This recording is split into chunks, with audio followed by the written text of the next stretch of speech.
कि गांधी की हत्या की ठीक से जांच नहीं हुई और कौन नेहरू थे इंचार्ज और पटेल थे इंचार्ज। इनको ये डर था कि मुसलमान हमसे नाराज हो गया, अब हिंदू ही हमसे नाराज हो जाएगा, प्रधानमंत्री का पद छोड़ दीजिए। अच्छा। उसके बाद ये भी था कि होम मिनिस्टर कौन हो, और होम मिनिस्टर में भी तैयार थे जिन्ना।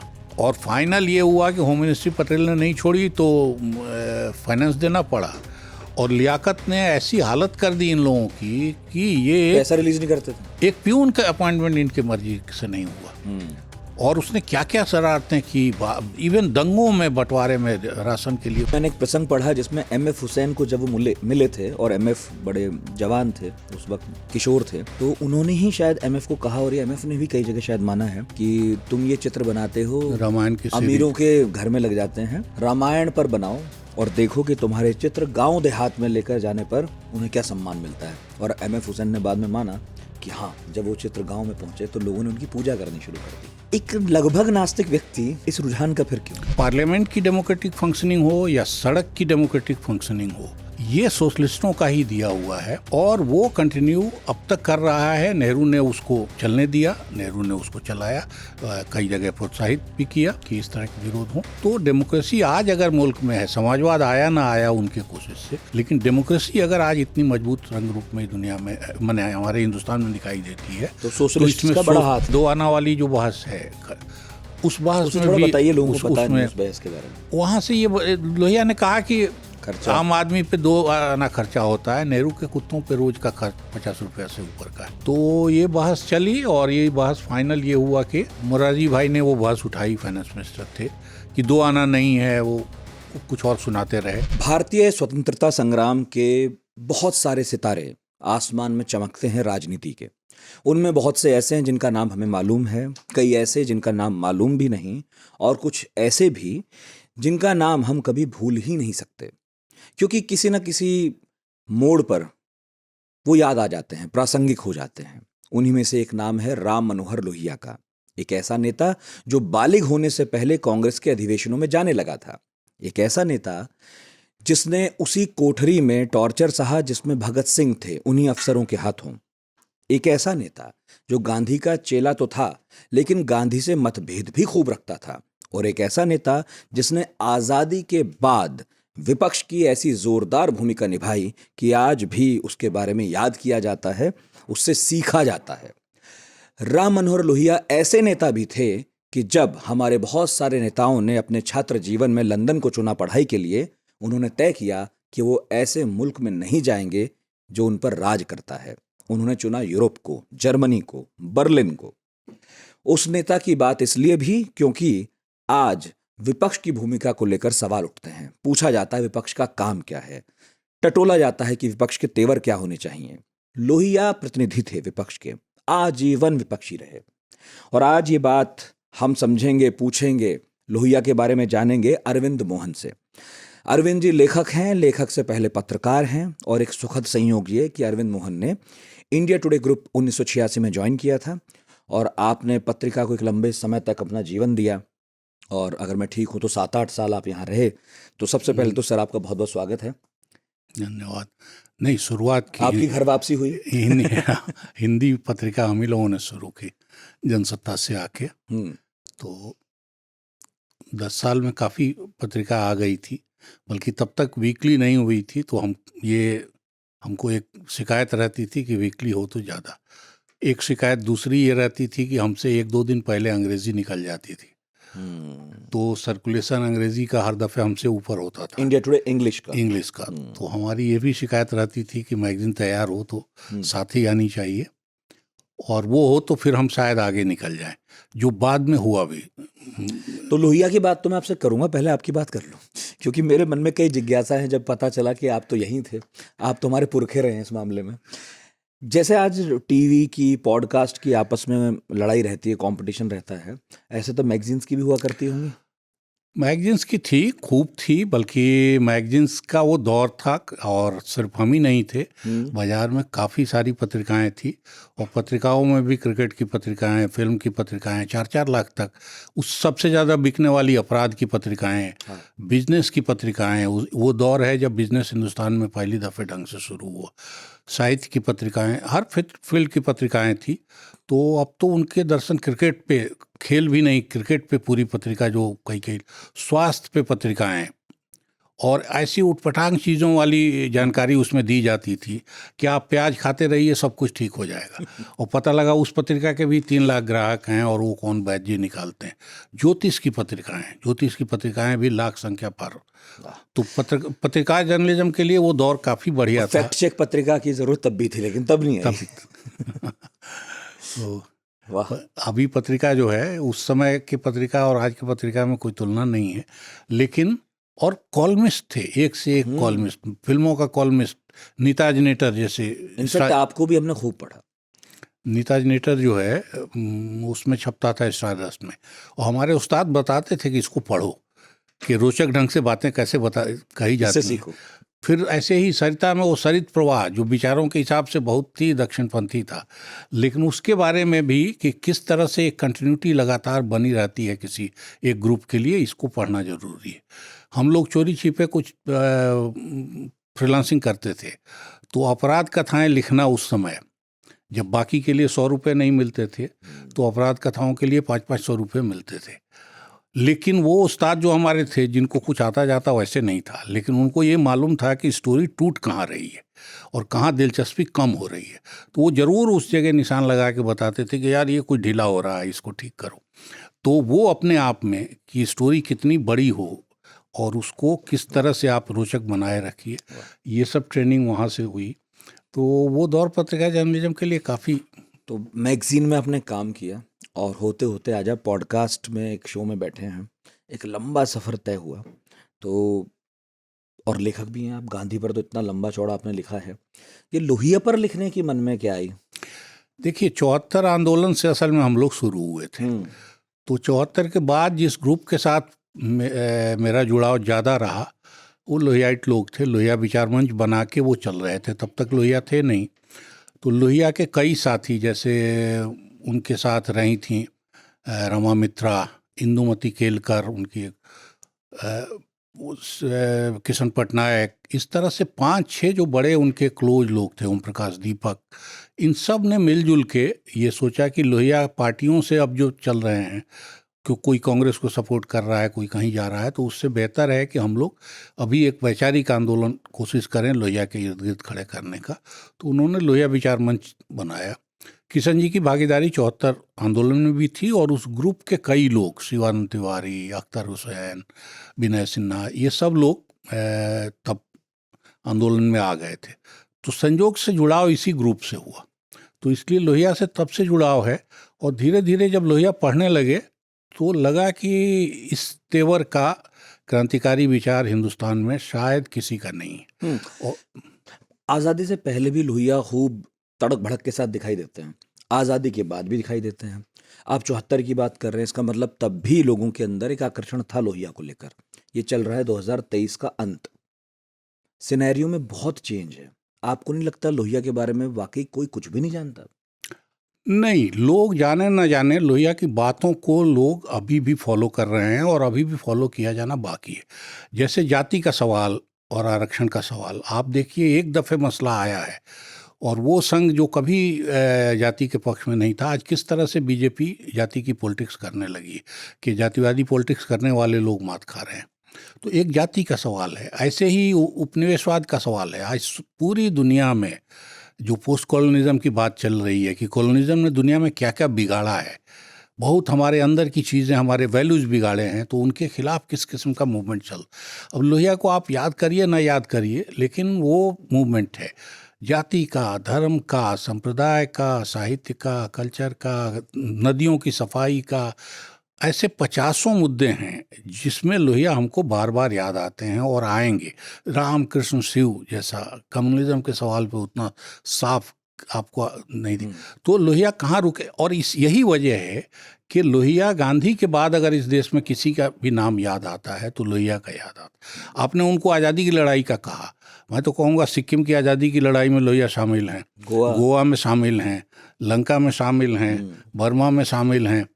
तो ये इन्फ्लुएंस किसी आदमी का जिसके पास कभी सत्ता नहीं रही हो, सही बात है, ये इन्फ्लुएंस, और आज भी लोग याद करते हैं, वहाँ के लोग अभी भी सिक्किम के तो लोग। फिर मेरा प्रश्न ये होना चाहिए कि वहाँ के लोग भले ही याद करते हो, एक इतना बड़ा नेता जो कभी सत्ता में नहीं रहा, इतना बड़ा नेता जो नेहरू को टक्कर दे रहा था, इतना बड़ा नेता कि उनकी सीट पर जाकर चुनाव लड़ने को, सब ठीक है।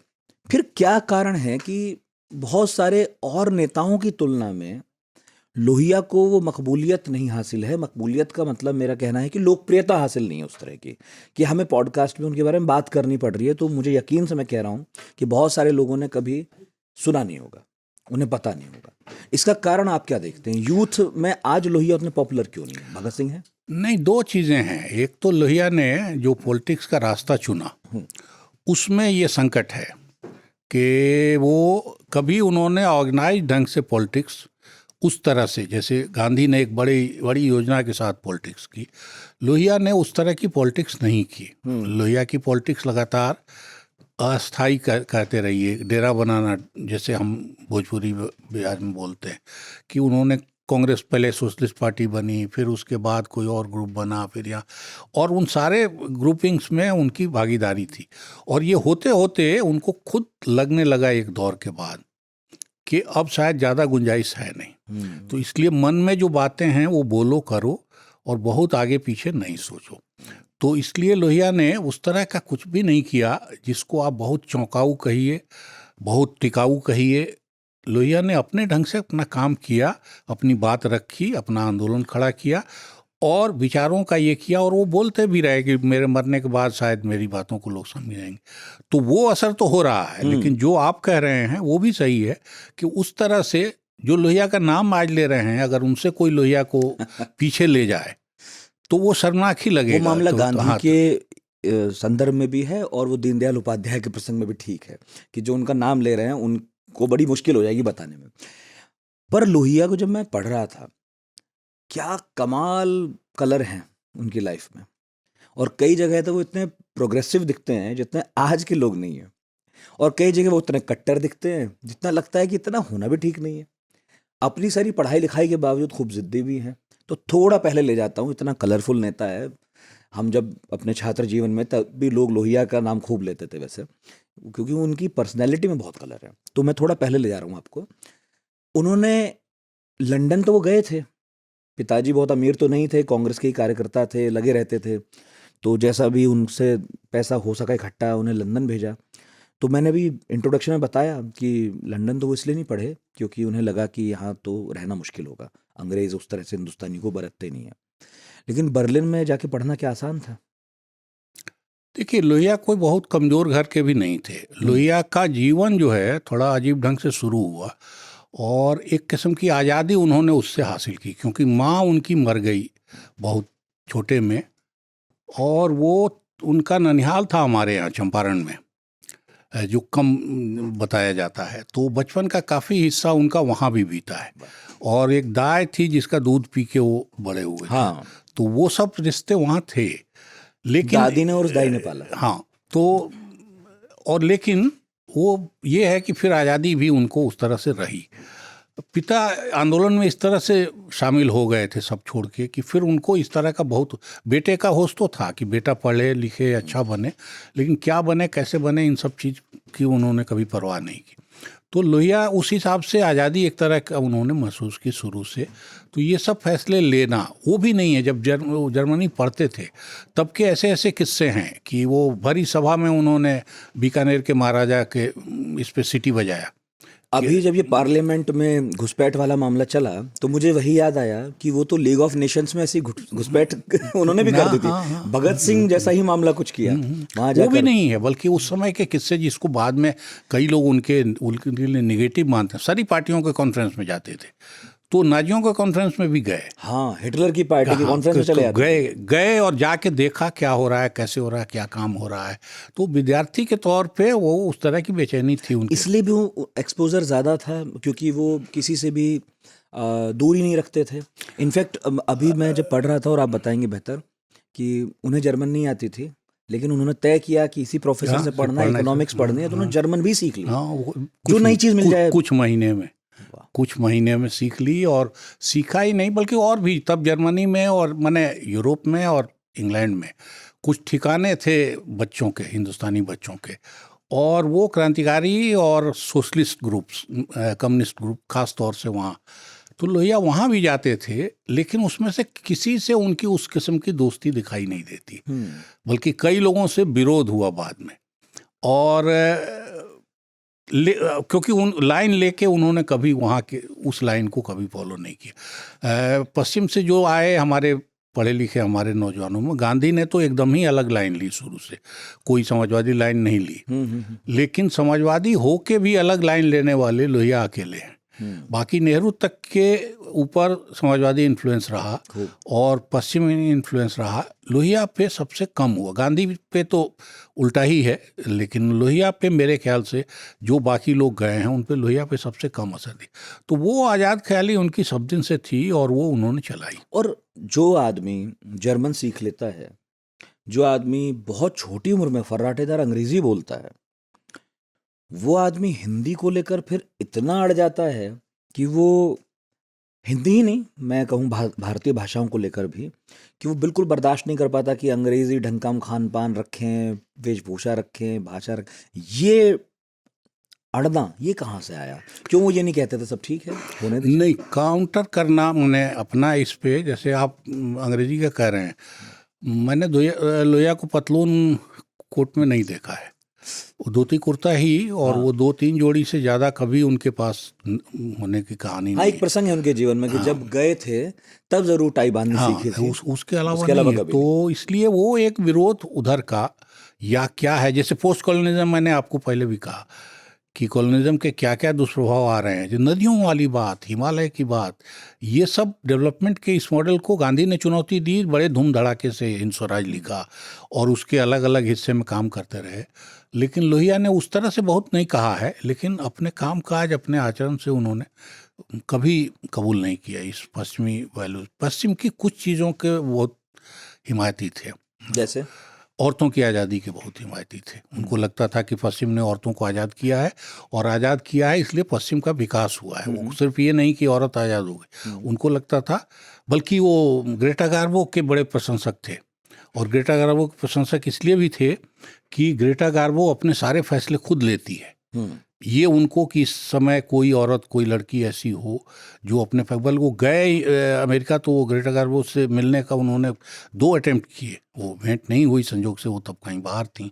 लेकिन ग्रेटा गार्बो उनके लिए एक तरह से मॉडल थी कि आज़ाद लड़की कोई हो, कोई औरत हो, और अपने बारे में सारे फैसले करे, तो वो इस तरह की औरत होनी चाहिए। तो औरतों के मामले में उनको लगता था कि पश्चिम ने काफ़ी काम किया है। निजी आज़ादी के, जो आज़ादी के कई वो 6-7 जो चरण बताते हैं, तो उसमें पर्सनल लिबर्टी के मामले में वो मानते थे कि पश्चिम दुनिया ने काफ़ी काम किया है और उसको फॉलो।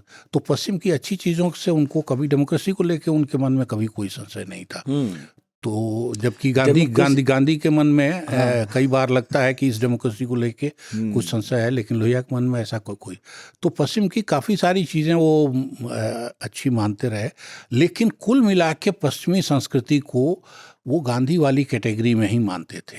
और उनका कहना था कि क्रिश्चियनिटी कॉलोनिज्म के बाद कम्युनिज्म ये यूरोप का तीसरा और लेटेस्ट हथियार है जो तीसरी दुनिया के देशों के लिए आया है। तो इसलिए समाजवाद से उनका प्रेम, या उनके अपने समाजवाद का प्रेम जो है, उसकी ये सीमा है कि वो कम्युनिज्म के तरफ जरा भी नहीं गए। अभी उनके जीवन में आगे बढ़ूंगा मैं, जब वो हिंदुस्तान आए 4 साल जर्मनी में बिताकर, लेकिन धर्म को लेकर उनकी क्या राय थी? धर्म को लेकर काफ़ी बड़ी बातें वो, बल्कि उतना साफ गांधी नहीं कहते जितना लोहिया कहते हैं कि धर्म दीर्घकालिक राजनीति है और राजनीति अल्पकालिक धर्म है। तो धर्म के बारे में इतना साफ और समझ में आने वाली लाइन, गांधी ने किया धर्म पर बहुत काम और जीवन भर धार्मिक रहे, कई बार लोहिया से ज़्यादा दिखते हैं, और धर्म का कर्मकांड लोहिया ने कुछ भी नहीं किया। लोहिया नास्तिक थे लगभग। जबकि मैंने एक प्रसंग पढ़ा जिसमें एमएफ हुसैन को जब वो मिले थे, और एमएफ बड़े जवान थे उस वक्त, किशोर थे, तो उन्होंने ही शायद एमएफ को कहा, और ये एमएफ ने भी कई जगह शायद माना है कि तुम ये चित्र बनाते हो रामायण की, अमीरों के घर में लग जाते हैं, रामायण पर बनाओ और देखो कि तुम्हारे चित्र गांव देहात में लेकर जाने पर उन्हें क्या सम्मान मिलता है। और एमएफ हुसैन ने बाद में माना कि हाँ, जब वो चित्र गांव में पहुंचे तो लोगों ने उनकी पूजा करनी शुरू कर दी।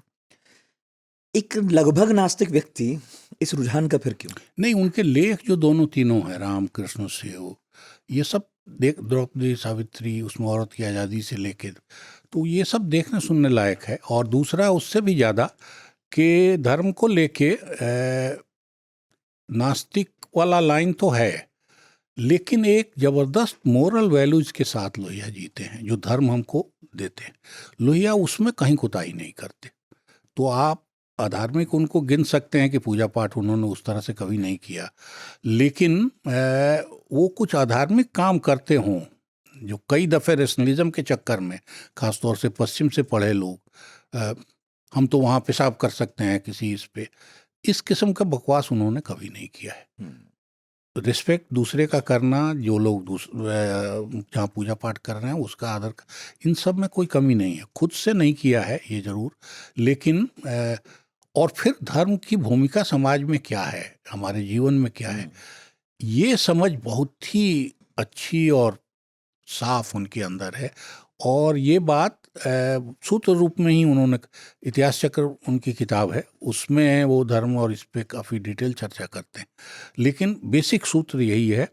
और इसलिए आप उनको अधार्मिक उस अर्थ में नहीं कह सकते। गैर हिंदू का माने हिंदू नहीं मानना, इस्लाम नहीं मानना, क्रिश्चियनिटी नहीं मानना तो मान सकते हैं, लेकिन अधार्मिक शायद नहीं थे। लोहिया का पूरा जीवन जब मैं देखता हूँ तो ऐसा लगता है कि वो जहाँ हैं वहाँ हैं भी और नहीं भी हैं।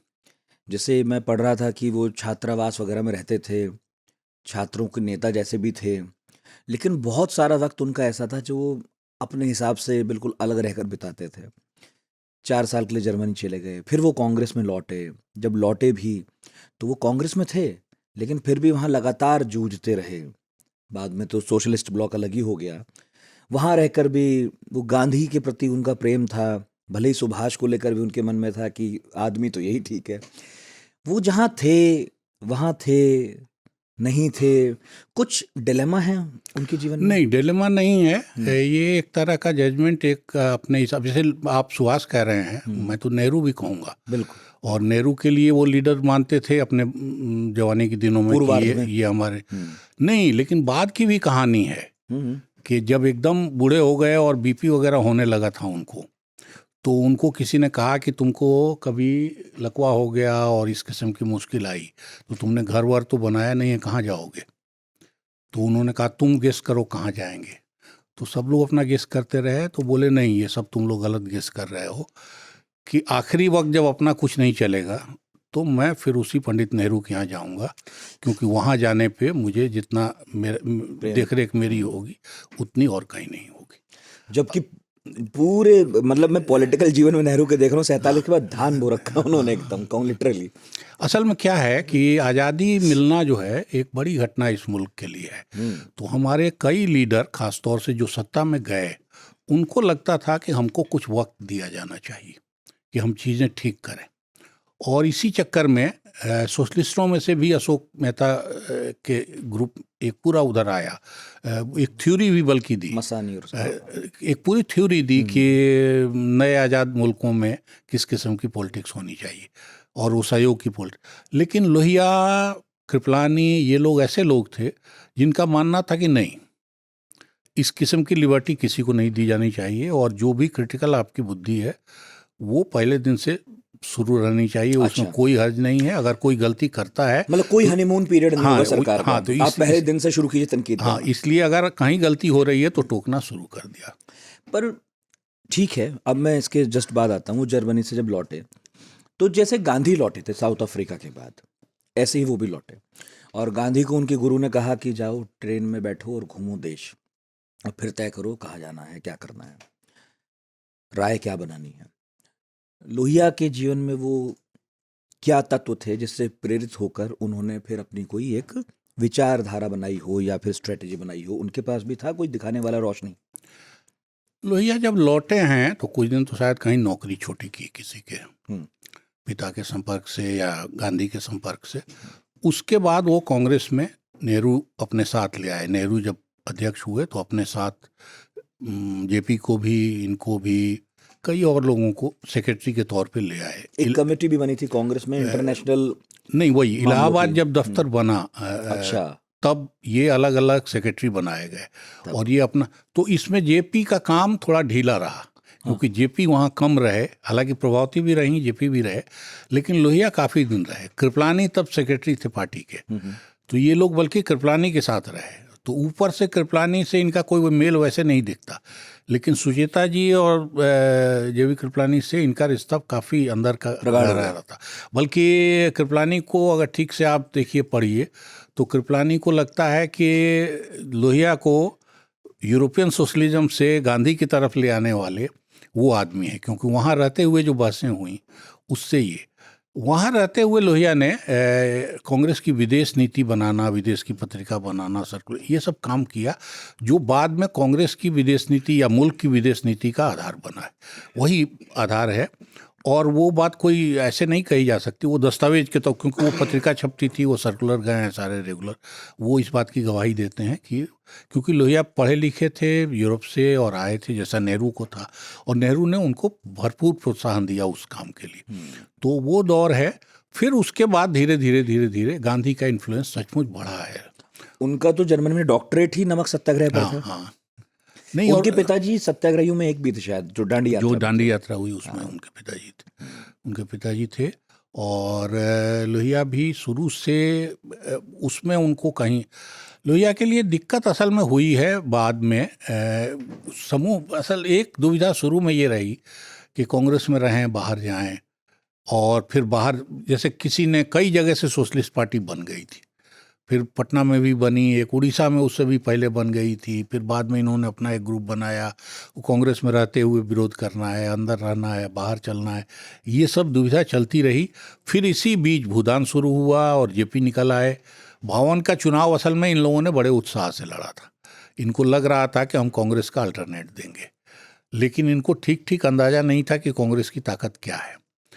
तो उसमें जो इनको पिटाई हुई, उसके बाद सबका उत्साह खत्म हो गया। लोहिया को भी ये उम्मीद होगी, वो लेकिन वो बोलते नहीं हैं, लेकिन लोहिया में निराशा सबसे कम दिखाई देती है। जितने बड़े लोग थे उस समय, बड़े बड़े सोशलिस्ट थे, हाँ, उसमें लोहिया में सबसे कम निराशा थी, क्योंकि लोहिया उस समय के बाद भी जो भी कुछ बोलते हैं, जैसे पचमढ़ी का भाषण है उनका, वहाँ से लेके लगातार लोहिया में अलग एलिमेंट हैं। और लोहिया ने फिर बाद में जो किताबें लिखी, खासतौर से एक लेक्चर उनका बहुत अच्छा है, निराशा के कर्तव्य, वो उनकी फिलॉसफी को बहुत अच्छे से बताता है। और उससे ये लगता है कि नहीं, ये जो कर रहे थे इस दौर में भी लोहिया, कहीं से कुछ भी नहीं पाके, वो असल में अपने जीवन के बारे में उन्होंने जो दर्शन सोच के रखा है, ये उससे ताकत उससे आती है। अच्छा, ये बताइए, बहुत सारे लोगों को मालूम भी नहीं होगा, आज तो भले ही हमारी संविधान की प्रस्तावना में समाजवाद शब्द लिखा हुआ है, अब वो कैसे आया, रहना चाहिए नहीं, वो तो एक अलग बहस है, लेकिन ये तो न्यायपालिका ने भी माना बाद में कि हमें समाजवादी देश होना ही चाहिए, कोई समस्या नहीं है, इसलिए उसे अब रहने भी दें। समाजवाद इस देश का एक बड़ा आर्थिक योजना बनाने में एक टॉर्च की तरह उसने काम किया कि हमें इसी तरफ चलना है। आज भले ही लोगों को पता नहीं है समाजवाद क्या है, उसके अपने अलग वर्जन हैं, नेहरू का अपना था, लोहिया का अलग। एक समय ये बड़ी ताकत भी थे, कांग्रेस के अंदर ही पनप रहे थे, फिर बाहर भी गए। अभी थोड़ा सा पता नहीं इस विषय से कितना अलग है या इससे जुड़ा हुआ, पर प्लीज़ आप बताइए कि वो सोशलिज्म क्या था जिसे लोहिया चलाना चाहते थे, और वो क्या फ़र्क थे कि इन लोगों की कांग्रेस से टकराहट होती रही और फाइनली बाहर हो गए गांधी की मौत के बाद। नहीं, गांधी की मौत के पहले भी जैसे कॉन्स्टिट्यूएंट असेंबली में सोशलिस्ट लोग नहीं गए, तो संविधान वो मैं अभी भी मानता हूँ, और हमारे जैसे जो भी, कि वो गलती थी एक, गए होते तो शायद और प्रभाव डालते, संविधान में कुछ और चीज़ें अच्छी आती, तो वो नहीं जाना एक तरह से भूल थी। लेकिन ये चीज़ें चलती रहीं असल में उसी दौर में। और समाजवाद में सारे जमात में, जैसे नरेंद्र देव जी बहुत ही मार्क्सिस्ट थे, जेपी बहुत हद तक मार्क्सिस्ट थे, लोहिया को गांधी वाले लाइन के ज़्यादा करीब माना जाता है। इसके बावजूद सबके मन में ये था कि डेमोक्रेसी के बगैर समाजवाद नहीं आ सकता, ये पहले दिन से क्लियर था।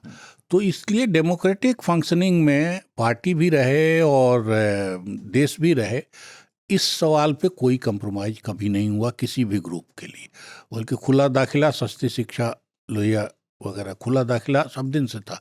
तो कभी लाल कार्ड और पीला कार्ड जो कम्युनिस्ट पार्टियों ने किया, उस किस्म की चीज़ यहाँ कभी नहीं हुई। फिर यही कि, और कांग्रेस में भी होता था कि जो ऑल इंडिया कांग्रेस कमेटी में गया, सोशलिस्टों में उससे एनार्की फैली, और जो इतनी टूट फूट हुई उसकी एक वजह वो भी थी। लेकिन सोशलिस्टों के यहाँ डेमोक्रेसी का वैसे ही होता था। हम लोग तो अपने सम्मेलन में भी देखे हुए हैं कि किसी बात पे ज़रा नाराज़गी हो तो ऐसे निशान लोग बना लेते थे कि व्यवस्था का प्रश्न उठा रहे हैं। अब व्यवस्था का प्रश्न बाद में पता लगा पार्लियामेंट में ऐसे ही करते हैं, लेकिन उनके यहाँ वही चल रही थी। और हमारे कई बौद्धिक, खास तौर से सच्चिदानंद सिन्हा, अब ये मानते हैं कि जिस दौर में सोशलिस्टों की ये एनार्की दिखाई देती, अगर ये न होती तो मुल्क में आज डेमोक्रेसी नहीं रहती। क्योंकि लोहिया, नेहरू के साथ जो भी दुनिया में बना, उसमें नेहरू का भी बड़प्पन है, कोई ऐसा नेहरू का छोटापन नहीं, लेकिन नेहरू के साथ जो मैंने हमारे साथ जो आज़ाद मुल्क थे, उन सब जगह तानाशाही आ गई। और उस दौर के कम्युनिस्टों को कोई लेना देना नहीं था डेमोक्रेसी से, उस दौर के जनसंघ को कोई लेना देना नहीं था डेमोक्रेसी।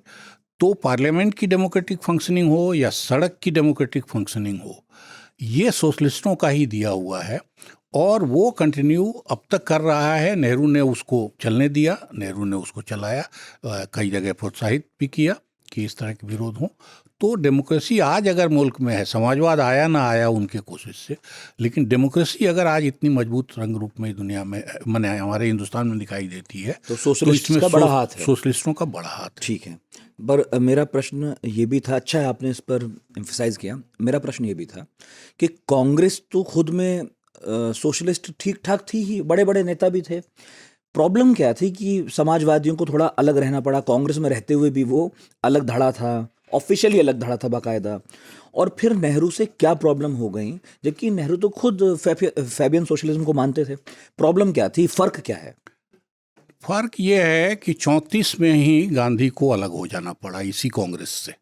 इस तथ्य को कुछ वक्त के लिए नहीं, पार्टी छोड़ दी उन्होंने, चौनिया सदस्यता भी छोड़ दी। हाँ, मेंबरशिप छोड़ी। हाँ, बस नहीं, कोई मजाक में नहीं छोड़ा है या कोई, वो एक क्लियर कट डिवीजन है कि गांधी इस कांग्रेस में अपनी मर्जी का नहीं चला पाए। सही, ठीक है। और आप देखेंगे कि हिंदुस्तानी राष्ट्रभाषा क्या हो, इस सवाल पे गांधी की बात 50 साल से लोग जानते थे कि वो किस हिंदी के पक्ष में थे।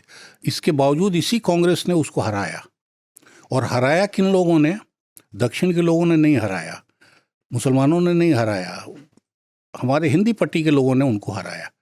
तो कांग्रेस के अंदर ये एलिमेंट, जो फंडामेंटलिज्म आज हम बोलते हैं, हिंदू मुस्लिम फंडामेंटलिज्म, वो जमींदार एलिमेंट, ये नेहरू कैबिनेट से लेके, और आपको शायद आश्चर्य होगा, अब ये सब चीज़ें आनी चाहिए सामने, कि गांधी की हत्या की ठीक से जांच नहीं हुई। और कौन, नेहरू थे इंचार्ज और पटेल थे इंचार्ज। इनको ये डर था कि मुसलमान हमसे नाराज हो गया, अब हिंदू ही हमसे नाराज हो जाएगा। तो हिंदुओं को नाराज करने वाला कौन था, और उस डर से ये क्यों डरे हुए थे? ये कांग्रेस के अंदर बैठे हुए लोग थे। तो इसलिए लोहिया या समाजवादी अगर विरोध कर रहे हैं, बाहर निकल के चिल्ला रहे हैं, चीख रहे हैं, तो वो कोई गांधी की लाइन से अलग नहीं है, वो गांधी की ही लाइन है। अब गांधी उस एक्सट्रीम तक जाने वाले नहीं थे, क्योंकि गांधी एक बड़ी पॉलिटिक्स कर रहे थे, और कांग्रेस छोड़ने के बाद भी कांग्रेस ने उनको नहीं छोड़ा, और वो भी कांग्रेस से रिश्ते को ख़त्म नहीं करना चाहते थे। तो इसलिए उन्होंने गांधी अपना जो भी कंट्रोल था आंदोलन, जैसे 42 का प्रस्ताव लेके गांधी खुद नहीं गए थे, उन्होंने मीराबेन को भेजा, और एग्जीक्यूटिव में एक भी मेंबर उस प्रस्ताव के पक्ष में नहीं था। समाजवादी खुश थे, पर उसको लेके काफ़ी मेहनत हुई है तब जाके। अच्छा, ऐसा भी होता था क्या कांग्रेस में, जैसे लोहिया जैसे समाजवादी थे और भी दूसरी तरफ के लोग थे, तो गांधी जो है, गांधी को इन्फ्लुएंस करने की या गांधी को अपनी तरफ खींचने की या गांधी के थोड़ा करीब जाने की, ये खींचतान लगातार रहती थी क्या? क्योंकि लोहिया के मामले में बार बार देख रहा हूँ, उनका बचपन से प्यार है गांधी, नेहरू को भी वो बड़ा मानते हैं, तो नेहरू से तो वो लड़ लिए ठीक ठाक, लेकिन गांधी जब ये कह चुके थे कि विभाजन मेरी लाश पर होगा, उसके बावजूद और लोहिया खिलाफ थे विभाजन के। वो गांधी से वैसे खुल के नहीं लड़ रहे हैं, उल्टा तो वो गांधी के पीछे पीछे बेचारे बंगाल चले गए दंगे शांत कराने, जबकि पूरी दिल्ली में नेता थे। नहीं, दंगा शांत कराने नहीं, उनकी जान जाते जाते बची। हाँ, ऐसे इलाके में चले गए जहां से बच के आ गए संजोग से, जहां मांग लिया उनका सिर कि लोहिया का सिर ही चाहिए हमें। तो इसलिए कई दफे जान पे खेल के और उन्होंने काम किया, और वो गांधी प्रेम उसमें असली चीज है, अपना सत्याग्रह और इस पे भरोसा और गांधी प्रेम। तो गांधी से, लेकिन आप जो बात कर रहे हैं, असल में सोशलिस्ट उस पोजीशन तक आए हैं, तब उसके बाद गांधी रहे नहीं। मुल्क की आज़ादी तक ये 42 के बाद से सोशलिस्टों की ताकत बड़ी दिखाई देने लगी थी, क्योंकि उस आंदोलन को एक लेवल पे लीड किया सोशलिस्टों ने। तो और गांधी को भी ये लगने लगा कि ये पक्के और अच्छे और नौजवान लोग हैं, और कई बार वो अलग अलग तरह से ये बातें बोलते हैं कि इनको भी लीडरशिप देनी चाहिए, इनको जमींदारी को लेके बहुत साफ गांधी ने उसके बाद कहा है। तो काफ़ी सारी चीज़ें ऐसी आई हैं, लेकिन वही जो आप कह रहे हैं वो सवाल नहीं है कि कांग्रेस में हर एलिमेंट है, सब और औरत विरोधी। औरतों पे कितना टोंट कसा जाता है भाई, कैबिनेट मिनिस्टर है उस पे टोंट कस रहे हैं लोग। तो इसलिए वो मेल सोवेनिस्ट कहिए, जमींदारों के सपोर्टर कहिए, कम्युनल लोग कहिए, अब कम्युनलिज्म का क्या, सोमनाथ मंदिर से लेकर राष्ट्रपति आपके ब्राह्मणों का पैर छूने। तो इसलिए अब ये जरूर है कम्युनलिज्म का अलग सेंस है कुछ, और वहाँ तक राजेंद्र बाबू नहीं गए, वहाँ तक के मुंशी नहीं गए, लेकिन उनके कामों से तो ये चीज़ें मजबूत हुई हैं। तो इसलिए उस कांग्रेस से लड़ाई थी, माने वो नेहरू अगर कहीं सत्ता के लोभ में, मैं कहूँगा लोहिया के शब्द में कहें कि उस कांग्रेस को भी अपनाए रहे। उनके नज़र में गांधी बड़े इसलिए हो गए कि गांधी ने छोड़ दिया, लेकिन जो लोग सत्ता के लिए वहाँ बने रहे उनमें नेहरू थे। तो इसलिए लोहिया को उनसे प्रॉब्लम रही। विरोध की एक वजह वो भी है कि सत्ता के लिए काफ़ी सारी चीज़ें बाद में दिखाई देती हैं, और जो प्रधानमंत्री होगा उसको कई ऐसे काम करने होंगे जो बड़े क्रांतिकारी और इस मूवमेंट के दौरान नहीं करने की ज़रूरत होती है। तो इसलिए वो मतलब देखिए, किसी सत्ता के खिलाफ लड़ना बिल्कुल अलग आर्ट है, और खुद सरकार सत्ता चलाना वो बिल्कुल अलग तरह का आर्ट है। और लोहिया के हिस्से में ये आलोचना तो आ ही सकती है कि उन्होंने कभी सरकार तो चलाया नहीं। हाँ। उन्होंने तो 47 से पहले भी और उसके बाद भी वही एक ही तरह का काम किया है। नहीं, अपनी जो 2-3 सरकारें बनी उसको गिरवा दिया एक तरह से। भाई फायरिंग बनी हुई सरकार अपनी उसके खिलाफ बयान दे दिया। तो वो भी नहीं है, जब 2 यूपी के मंत्री बोलने लगे कि आपको ठीक नहीं मालूम है कि अंग्रेजी हटाने में क्या मुश्किल है, तो उन्होंने कहा तुम अंग्रेजी हटाने गए हो कि अंग्रेजी की पैरवी करने गए हो? तो उन्होंने कहा नहीं, अंग्रेजी हटाने गए। तो बोले जब नहीं हटा सकते तो छोड़ दो, और उन 2 लोगों ने भी छोड़ दिया। वो भी ऐसे पहलवान थे कि उन्होंने कहा लोहिया ने छोड़ दिया। तो इसलिए वो कैरेक्टर एक अलग चीज़ है, और सरकार चलाना या सबको संभाल के लेके चलना और बड़े नतीजे और हासिल करना वो अलग चीज़ है। इनफैक्ट मैं एक जगह पढ़ रहा था कि जब चुनाव हो रहे थे तब लोहिया से किसी ने कहा, जब वो कुछ बोला है कि आपको ऐसी बात अभी नहीं कहनी चाहिए थी, इसमें वोट कट जाएंगे, मुसलमान नाराज़ हो जाएंगे, हिंदू, ऐसा कुछ कहा। तो वो सबकी सुनते रहे। उसके बाद उन्होंने बड़े गुस्से में कहा कि ये जीत हार का ठेका मैंने ले नहीं रखा। तो वो खुद बहुत इंटरेस्टेड नहीं लगते इस चीज़ में कि किसी को भी उन्हें खुश करना है, जबकि चुनाव में ये संभव ही नहीं है कि आप खुश नहीं करेंगे तो वोट ले लें। तो लोहिया मिसफिट थे इस पॉलिटिक्स में, इलेक्टोरल पॉलिटिक्स में। नहीं, आप देखिए कि ये सब करने के बाद जितने वोट नेहरू को मिले, लोहिया को उसके आधे वोट मिले, और जबकि वो कंस्टिट्यूंसी उनकी नहीं, वो इलाका उनका अनजान। ये फूलपुर से लड़े थे। हाँ। तो अब आधे लोग अगर लोहिया तैयार कर सकते हैं अपनी इन्हीं हरकतों से, मैं कहूँ तो वो कम बड़ी उपलब्धि नहीं है, वो काफ़ी बड़ी उपलब्धि है। तो इसलिए, या फिर हम आज इतने साल बाद, उनके मरने के 50 से ज़्यादा बाद, एक एक चीज़ पे हम अगर चर्चा कर रहे हैं और हमको लग रहा है कि उसमें कोई दम है, तो फिर ये कोई छोटी चीज़ नहीं है। आप किसी भी प्रधानमंत्री, नेहरू का ही नहीं मैं कह रहा हूँ, लोहिया का कद आज के तारीख में मुल्क के किसी भी प्रधानमंत्री से बड़ा है। जेपी का कद किसी भी प्रधानमंत्री से बड़ा है। माने गांधी, लोहिया, जेपी अगर हम बोलते हैं तो किसी भी होम मिनिस्टर से, किसी भी प्रधानमंत्री से, किसी भी विदेश मंत्री से ये लोग ऊपर ही हैं, छोटे नहीं हैं। और वो इसलिए हैं कि समाज पे, राजनीति पे अभी भी इनका असर ऐसा है, और इन्होंने कुछ लिया नहीं। त्याग तपस्या का भी इस मुल्क में बहुत। अच्छा, वैसे मूड में थे नेहरू इन्हें कैबिनेट में फिट करने के, कुछ पद वद देने के?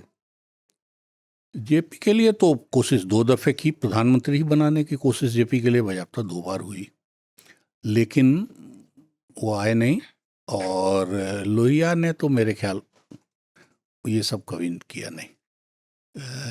अशोक मेहता वगैरह वाले दौर में भी इन लोगों का की आलोचना, बल्कि उस समय तो बिटरनेस, जब पार्टी टूटती है तो बिटरनेस और ज़्यादा होती है, तो उस समय का बिटरनेस तो और भी अगर आप देखेंगे तो उसमें। कांग्रेस की पहली टूट भी लोहिया के हाथ हुई, ये कह सकते हैं?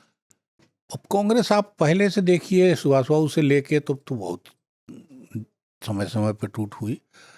ये जो सोशलिस्ट निकले हैं, ये आप कह सकते हैं कि आज़ादी के बाद पहली टूट है और बड़ी टूट है। हालांकि उसी आसपास लगभग कृपलानी भी बाहर आ गए, उसी आसपास और भी ग्रुप्स बाहर आए हैं। कोई मतलब सोशलिस्ट जो लोग हैं जिनमें आप बार बार नाम ले रहे हैं, कृपलानी का, लोहिया का, इन सब का, ये ऐसा लगता है कि बिल्कुल असहयोग के मूड में है 42 के बाद।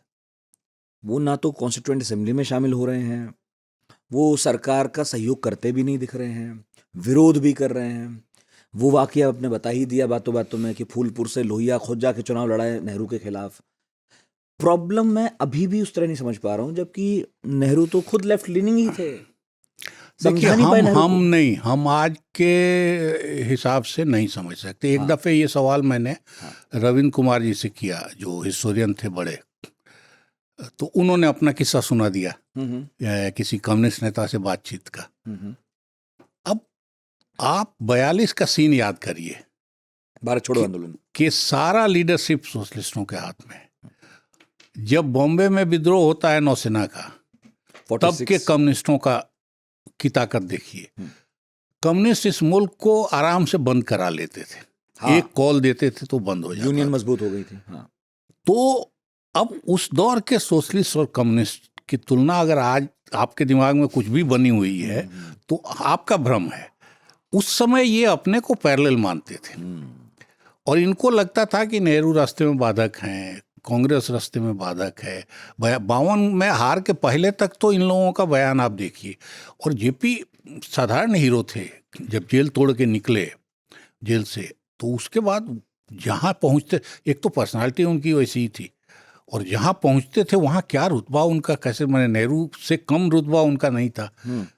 तो इसलिए अब आप अगर इनके चेलों के कुकर्म से उनको फिर नापने लगिए, तब तो कुछ हम गलत कर रहे हैं। नहीं तो उस समय के सोशलिस्ट और कम्युनिस्ट सारे दोनों ग्रुपों में लगभग ये स्थिति थी कि ये चार्ज लेने वाले हैं मुल्क का। कम्युनिस्टों को भी यही था कि भाई हम देर सवेर आने वाले, हम कॉल देते हैं तो पूरा मुल्क बंद हो जाता है। नौसेना के विद्रोह के बाद अंग्रेजों को भगाने की स्थिति में हम हैं। हम एक अल्टरनेट रास्ते से आज़ादी करा देंगे, हम देश को कहाँ ले जाएंगे। तो जब विभाजन की बात चल रही थी, मतलब जब आज़ादी की बात उसमें जोड़ लीजिए, नेहरू बैठे हैं, पटेल बैठे हैं, जिन्ना बैठे हैं, उधर से सिखों के प्रतिनिधि बैठे हैं, क्या इस समाजवादी धड़े से भी आवाज़ उठी कि भाई एक आध आदमी हमारा बैठा हो? क्योंकि विश्वास तो नहीं होगा नेहरू हमारी बात करेंगे। नहीं, उस समय कांग्रेस वर्किंग कमेटी बैठी, जिसमें कोई नहीं था इनमें से। तो इसलिए ये सब बाहर तमाशा देखते रहे। लोहिया ने भी जो कुछ लिखा है, ये सब बाहर का तमाशा ही है। तो इनको ये था कि गांधी हमारे हैं। अच्छा, तो हमारे प्रतिनिधि के तौर पे कई हमारे प्रोग्राम गांधी के थ्रू लागू हो जाएंगे, जो भी हम चाह रहे हैं, ऐसा सोचा। इनको ये लगता था। अदरवाइज वो तो ऑफिशियल बैठक थी, और ऑफिशियल ग्रुप्स बुलाए गए थे, और ऑफिशियल ग्रुप्स बुलाए ही जाते थे। बिना ऑफिशियल ग्रुप्स को बुलाए बात हो नहीं सकती थी। तो ये सिखों के प्रतिनिधि हैं, ये मुसलमानों के प्रतिनिधि हैं। कांग्रेस को हिंदू प्रतिनिधि बनाने की वो कोशिश करते रहे, लेकिन कांग्रेस ने माना कर दिया। दलित प्रतिनिधि के तौर पे किसी को बुलाया, किसी को, रजवाड़ों के प्रतिनिधि बैठे, आखिर तक रजवाड़ा प्रतिनिधि हर जगह आ जाते थे। तो इसलिए वो तो उस तरह का था, उसमें सोशलिस्ट कम्युनिस्ट कह के नहीं बुलाया गया। और तब तक कोई सोशलिस्ट इस हैसियत में नहीं था कि कांग्रेस वर्किंग कमेटी में आ जाए। संपूर्णानंद जी वगैरह लोग थे बड़े, लेकिन अभी भी वो कांग्रेस में ही थे तब, और ठीक ठाक, लेकिन तब भी ये इस पोजीशन में नहीं थे कि वर्किंग कमेटी में आए, क्योंकि वो शायद और बड़ी चीज़ थी, और उसके लिए जितना कुछ चाहिए था उसमें अभी ये लोग छोटे थे, बच्चे थे, नए थे। तो इसलिए ये कहना और मानना ठीक होगा कि माउंटबेटन के साथ बैठकर जो प्लानिंग हुई उसमें कांग्रेस की तरफ से जो लोग बैठे थे वो सोशलिस्ट्स के तो सच्चे प्रतिनिधि नहीं थे। हाँ, कम्युनिस्टों के नहीं कांग्रेस के थे, थे भले ही। उनके भी नहीं थे, कम्युनिस्टों के भी नहीं थे। आप आज के तारीख से कहें तो जनसंघ और हिंदू महासभा वाले लोग शायद थे, लेकिन इनके प्रतिनिधि भी नहीं थे। तो जो ग्रुप्स उस दायरे से बाहर थे उनका प्रतिनिधित्व नहीं हुआ। ठीक है, मैं कई मीटिंग्स को पढ़ रहा हूँ, पढ़ता भी रहा हूँ। लोहिया को बहुत नाराज़गी थी विभाजन को लेकर, वो तो बिल्कुल बर्दाश्त करने के मूड में नहीं थे। और वो एक मीटिंग जो बड़ी ऐतिहासिक है जिसमें गांधी बैठे हैं, पटेल बैठे हैं, नेहरू बैठे हैं, लोहिया इधर, मौलाना आज़ाद भी बैठे हैं, और गांधी बिल्कुल उस बूढ़े की तरह दिखाई दे रहे हैं जिसके सामने बेटे ज़मीन के लिए लड़ रहे हैं। अक्सर वो चुप ही हैं, बोलने की कोशिश करते हैं तो चुप करा दिए जा रहे हैं। तंजों की बरसात चल रही है। जो गांधी कह रहे थे कि विभाजन नहीं होना चाहिए, कोई अगर उनकी लाइन पर कुछ बोलना चाह रहा है तो उधर से पटेल और नेहरू चुप करा रहे हैं। ये वो तस्वीर है जो हमने पॉलिटिकल हिस्ट्री पढ़ी, उसके बिल्कुल उलट है। हमें गांधी बहुत विशाल, बहुत मजबूत दिखाई दे रहे हैं, लेकिन इस मीटिंग में उतने कमजोर दिखाई दे रहे हैं। बाद में किताब भी लिखी लोहिया ने लिखी, गुनहगारों पर। मौलाना की किताब का वो क्रिटिक है असल में। हाँ, तो बताइए जरा उसके बारे में, किसे विभाजन का गुनहगार मानते हैं? विभाजन के समय गांधी की नहीं सुनी गई, नहीं चली। और जो बात मैं पहले कह रहा था कि कांग्रेस से गांधी का रिश्ता 34 के बाद से ऑफिशियल नहीं है, फॉर्मल नहीं है, तो इसलिए गांधी ने कोई बैर से नहीं, सब कुछ देख सुन के वो रिश्ता तोड़ा था, और गांधी नहीं तोड़ा था।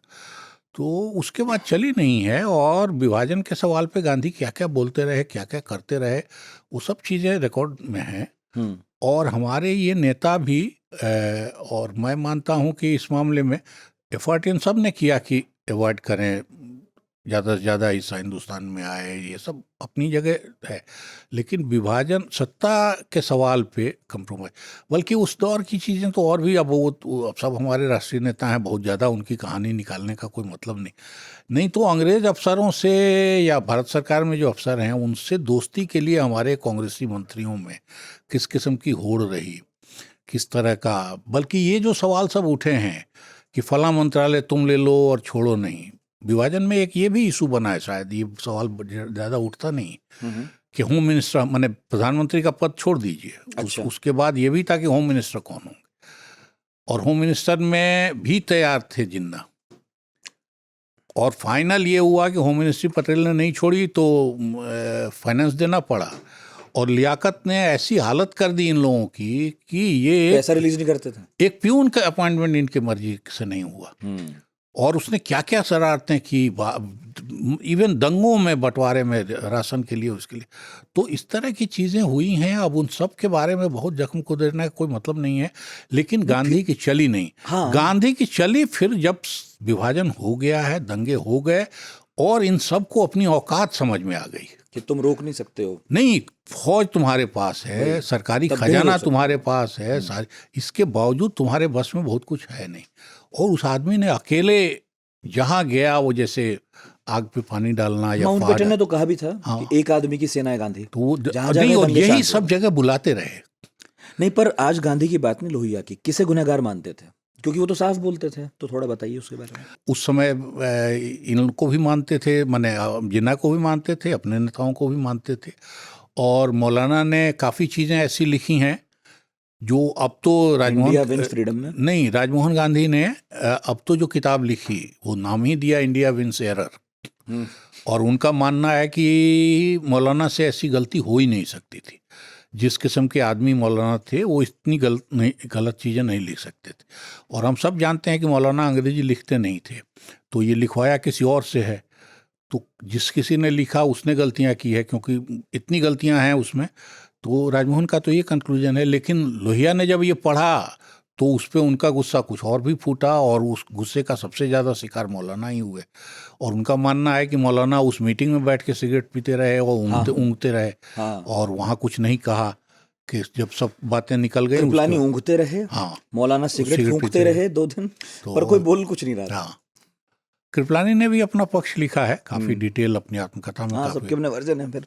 तो लेकिन थे तो फैसला करने वाले यही लोग। हाँ। और लोहिया की नाराज़गी अगर इनसे बनी तो जेन्युइन थी। गांधी ने उस तरह से नाराज़गी नहीं जताई। गांधी शौक तो जरूर थे और बहुत ही परेशान थे, लेकिन गांधी ने उसको क्रिएटिव हम कहना चाहिए कि उन्होंने अपनी ऊर्जा को फिर दूसरी तरफ लगा दिया और उसका लाभ हुआ मुल्क को।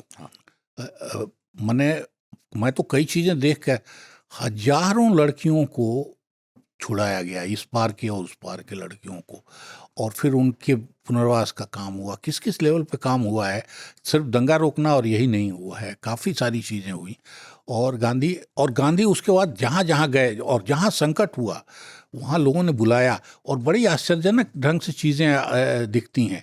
जैसे जो लोग शिकायत करते हैं, औरतें और बच्चे और जिनके घर में कुछ हुआ, रेप हुआ, मर्डर हुआ, वो गांधी से शिकायत ये करते हैं कि आपके रहते कैसे हो गया। वो गांधी के अथॉरिटी को मानते हैं कि सरकार की अथॉरिटी से बड़ी चीज़ है, और उनका ये था कि आप तो थे ही, आप हैं ही, आपके रहते ये सब चीज़ें कैसे हो गई। तो लेकिन हम सब जानते हैं कि सरकार पे गांधी की कितनी चली, सरकार बनाने में कितनी चली, और उससे भी ज़्यादा ब्रिटिश सरकार पे कितनी चली। क्योंकि मतलब आम लोगों को तो तब भी लगता था और सच ये है कि आज भी बहुत सारे लोगों को यही लगता है कि गांधी ने नहीं चाहा। हाँ, विभाजन के दोषी अभी कहने वाले गांधी को काफ़ी सारे लोग हैं। तो गांधी की अथॉरिटी इस तरह से बनी है, लेकिन विभाजन में अपने नेताओं की भूमिका ही नहीं, मैं तो कह रहा हूँ ब्रिटिश सरकार की भूमिका, आखिर तक माउंटबेटन की भूमिका, कश्मीर को उलझाने में माउंटबेटन की भूमिका, इन सब को लोग भुला देते हैं सुविधा से, क्योंकि माउंटबेटन तो आज की पॉलिटिक्स में कोई उसकी प्रासंगिकता है नहीं। तो इसलिए आप दूसरे पक्ष को दोषी बताइए, फिर उसका लाभ लीजिए। तो ये चीज़ें हैं उस समय की चीज़। अच्छा, तो आज़ादी के तुरंत बाद वो दंगे शांत कराने की जो गांधी की मुहिम थी उसमें जुड़ गए लोहिया। फिर उनका जीवन कैसा बीता, उसके बाद क्या हुआ? लोहिया फिर पार्लियामेंट में आने की कोशिश करते रहे, पार्लियामेंट में चुनाव लड़ा, आए सीधी पॉलिटिक्स में। कोई बहुत कहाँ से लड़े? नेहरू से ही लड़े, दो चुनाव नेहरू से लड़े, हारे। फिर उसके बाद नेहरू का मूड कैसा रहा फिर जब उनके खिलाफ चुनाव लड़ने लोहिया आए? नेहरू की प्रतिक्रिया बहुत दिखाई नहीं देती कहीं, बहुत ज़्यादा। और जो बात मैंने आपको शुरू में बताई कि लोहिया ने अपने बुढ़ापे में या अपने बीमार होने के बाद ये बात कही, उस किस्म की भी कोई टिप्पणी उनके लिए नहीं है। जेपी के लिए तो नेहरू के रिश्तों की कहानी, क्योंकि जेपी बाद तक जाते रहे उनके घर, लोहिया बाद में उनके घर वर जाना उनका उस तरह से नहीं होता है, या उस तरह का संबंध भी नहीं दिखाई देता जो उस बयान से दिखाई देता है, उस किस्म का रिश्ता भी नहीं। क्योंकि एक ही चीज़ दिखाई देता है, जब अमेरिका गए थे तो उनसे पत्रकारों ने पूछा कि भाई आप नेहरू को लेके इतना बिटर क्यों हैं, तो उन्होंने कहा कि मैं नेहरू को सबसे ज़्यादा प्रेम करता हूँ, इसलिए सबसे ज़्यादा बीटर हूँ उनको लेके, क्योंकि उन्होंने हमारे मन के हिसाब से काम नहीं किया है या हमको निराश किया है। तो ये तो एक है, लेकिन इसके अलावा बहुत ज़्यादा कुछ आना जाना उस तरह का है नहीं। तो नेहरू की क्या प्रतिक्रिया उनके कामकाज को लेके थी या कोई इस तरह की थी, ये है नहीं। सीधे बहस में भी नेहरू नहीं आए। जैसे 2 आना वाली जो बहस है, उस बहस में भी बताइए, लोगों को पता नहीं उस बहस के बारे में। वहाँ से ये लोहिया ने कहा कि आम आदमी पे 2 आना खर्चा होता है, नेहरू के कुत्तों पे रोज का खर्च 50 रुपया से ऊपर का है। तो ये बहस चली और ये बहस फाइनल ये हुआ कि मोरारजी भाई ने वो बहस उठाई, फाइनेंस मिनिस्टर थे, कि 2 आना नहीं है, वो कुछ और सुनाते रहे। लेकिन घूम फिर के जब सारी बहस हुई तो 2 आना से 2.5 आना 3 आना टाइप पहुंचा, उससे ऊपर नहीं गया। तो और नेहरू के कुत्तों का खर्च उससे काफ़ी ऊपर था ही। तो जो बात चाहते थे लोहिया, वो तो साबित हुई और लोगों के दिमाग में भी बैठी। अब भी जब प्रधानमंत्री का खर्च या हमारे नेताओं के खर्च की बात आती है, सबके दिमाग में वो आता है। तो उन्होंने बहुत इस किस्म के, एक यही नहीं है, इस किस्म के बहुत काम किए। जैसे ग्वालियर महारानी के खिलाफ एक मेहतरानी को खड़ा किया, अब रानी बनाम मेहतरानी। अभी भी वो सुखो देवी, आप जाइए ग्वालियर तो पुराने लोग आपको सुखो देवी की कहानी सुन। अब ये लड़ाई इतनी दिलचस्प है इस डेमोक्रेसी के हिसाब से तो इस तरह के काफ़ी सारे काम किए कराए, लेकिन इन सब कामों के बारे में मैं अभी भी कहूँगा कि लोहिया में बस शार्पनेस दिखता है। संगठन के लेवल पे अल्टरनेट देने की कोशिश और पार्टी बराबर देने की, सरकार उस तरह से चलाने की ये कोशिश नहीं दिखती है, क्योंकि बाद के दिनों में वो और जिस तरह का व्यवहार करते हैं उससे सरकार चलाना, पार्टी चलाना बहुत अच्छा। और फिर उनके चेलों का तो उसके बाद गांधी के चेलों में काफ़ी दुर्गुण दिखाई देता है, तो लोहिया के चेलों का तो कोई जवाब ही नहीं है। और लोहिया के रहते भी इन चेलों को संभालना मुश्किल था उनके लिए भी। खुद लोहिया के बारे में उनके सीनियर्स कई ये बात बोलते हैं कि इनको संभालना बहुत मुश्किल है, क्योंकि ये ऐसे ऐसे सवाल, बल्कि नेपाल के हमारे एक पुराने सोशलिस्ट वहाँ प्रधानमंत्री बने, उनसे हम लोग बाद में मिले, तो उन्होंने छूटते पूछा कि फलां आदमी है अभी तुम्हारे यहाँ? तो हमने कहा हाँ है, नाम मैं नहीं ले रहा हूँ। तो उन्होंने कहा कि वो जब तक रहेगा तब तक सोशलिस्ट एक नहीं हो सकते, क्योंकि हर दफ़े वो कुछ ना कुछ ऐसा पेंच निकाल के बहस सुलझाएगा कि उसमें झगड़ा होगा।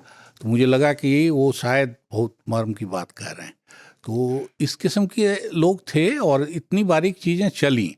अब यही है कि ये गांधी के मूवमेंट में भी चला, लेकिन संभालने वाले गांधी थे, बहुत बड़ा नज़रिया था, बहुत सारे फ्रंट खुले हुए थे, जिसमें ये भी एक फ्रंट था।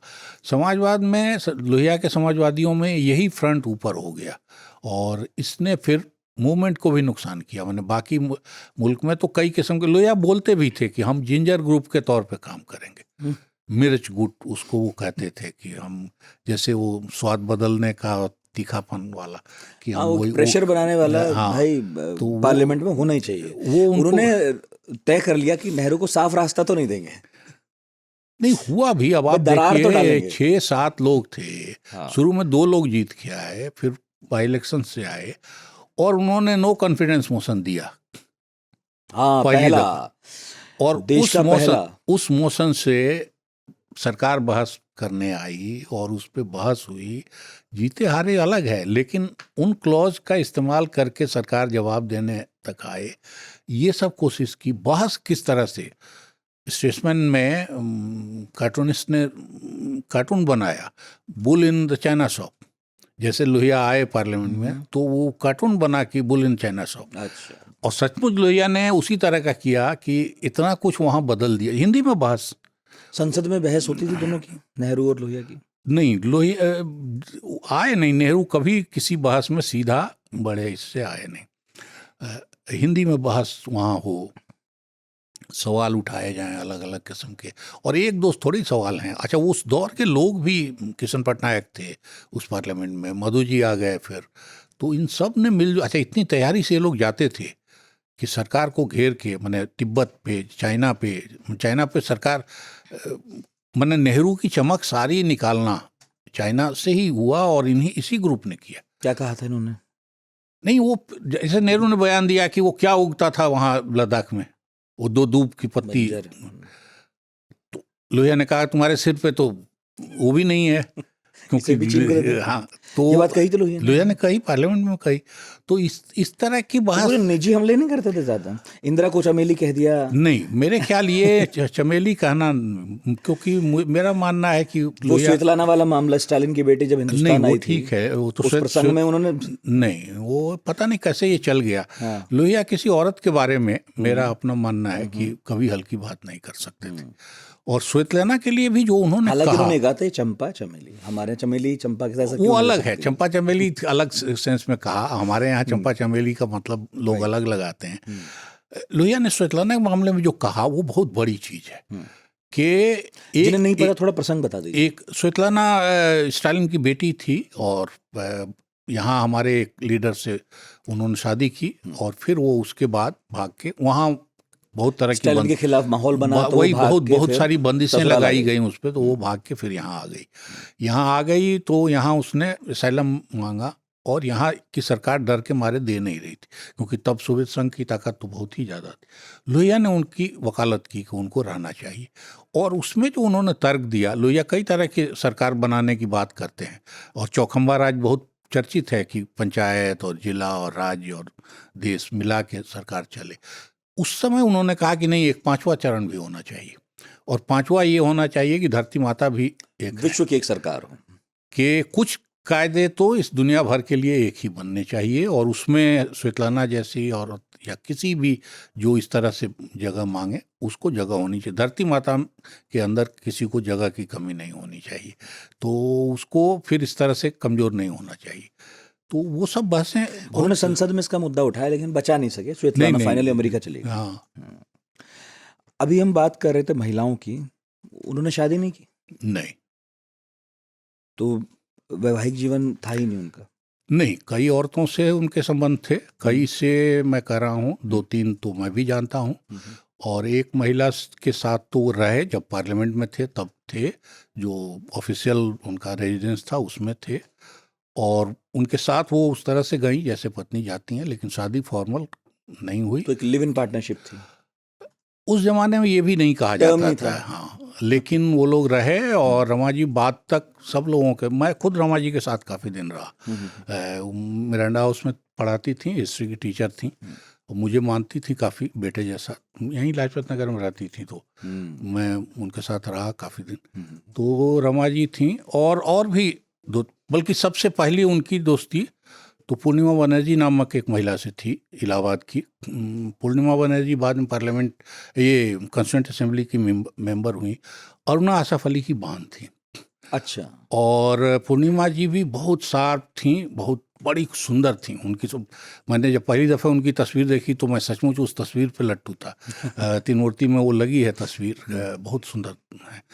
लेकिन उनकी शादी लोहिया से जब नहीं हुई तो उनको उन्होंने एक बड़े वकील से वहाँ की शादी की, लेकिन वो शादी भी चली नहीं ज़्यादा, और वो बेमेल किस्म की शादी थी, क्योंकि जितनी वो बहादुर और समझदार महिला थी पॉलिटिकल मामलों में, वो वकील साहब के यहाँ वो सब चला नहीं होगा, तो वो बेमेल शादी हुई। तो बाद में वो एकदम इनएक्टिव होती गई और अपने में सिमटती गई। तो पूर्णिमा बनर्जी से उनके रिश्ते थे, लेकिन पूर्णिमा बनर्जी से शादी नहीं हुई कई वजहों से।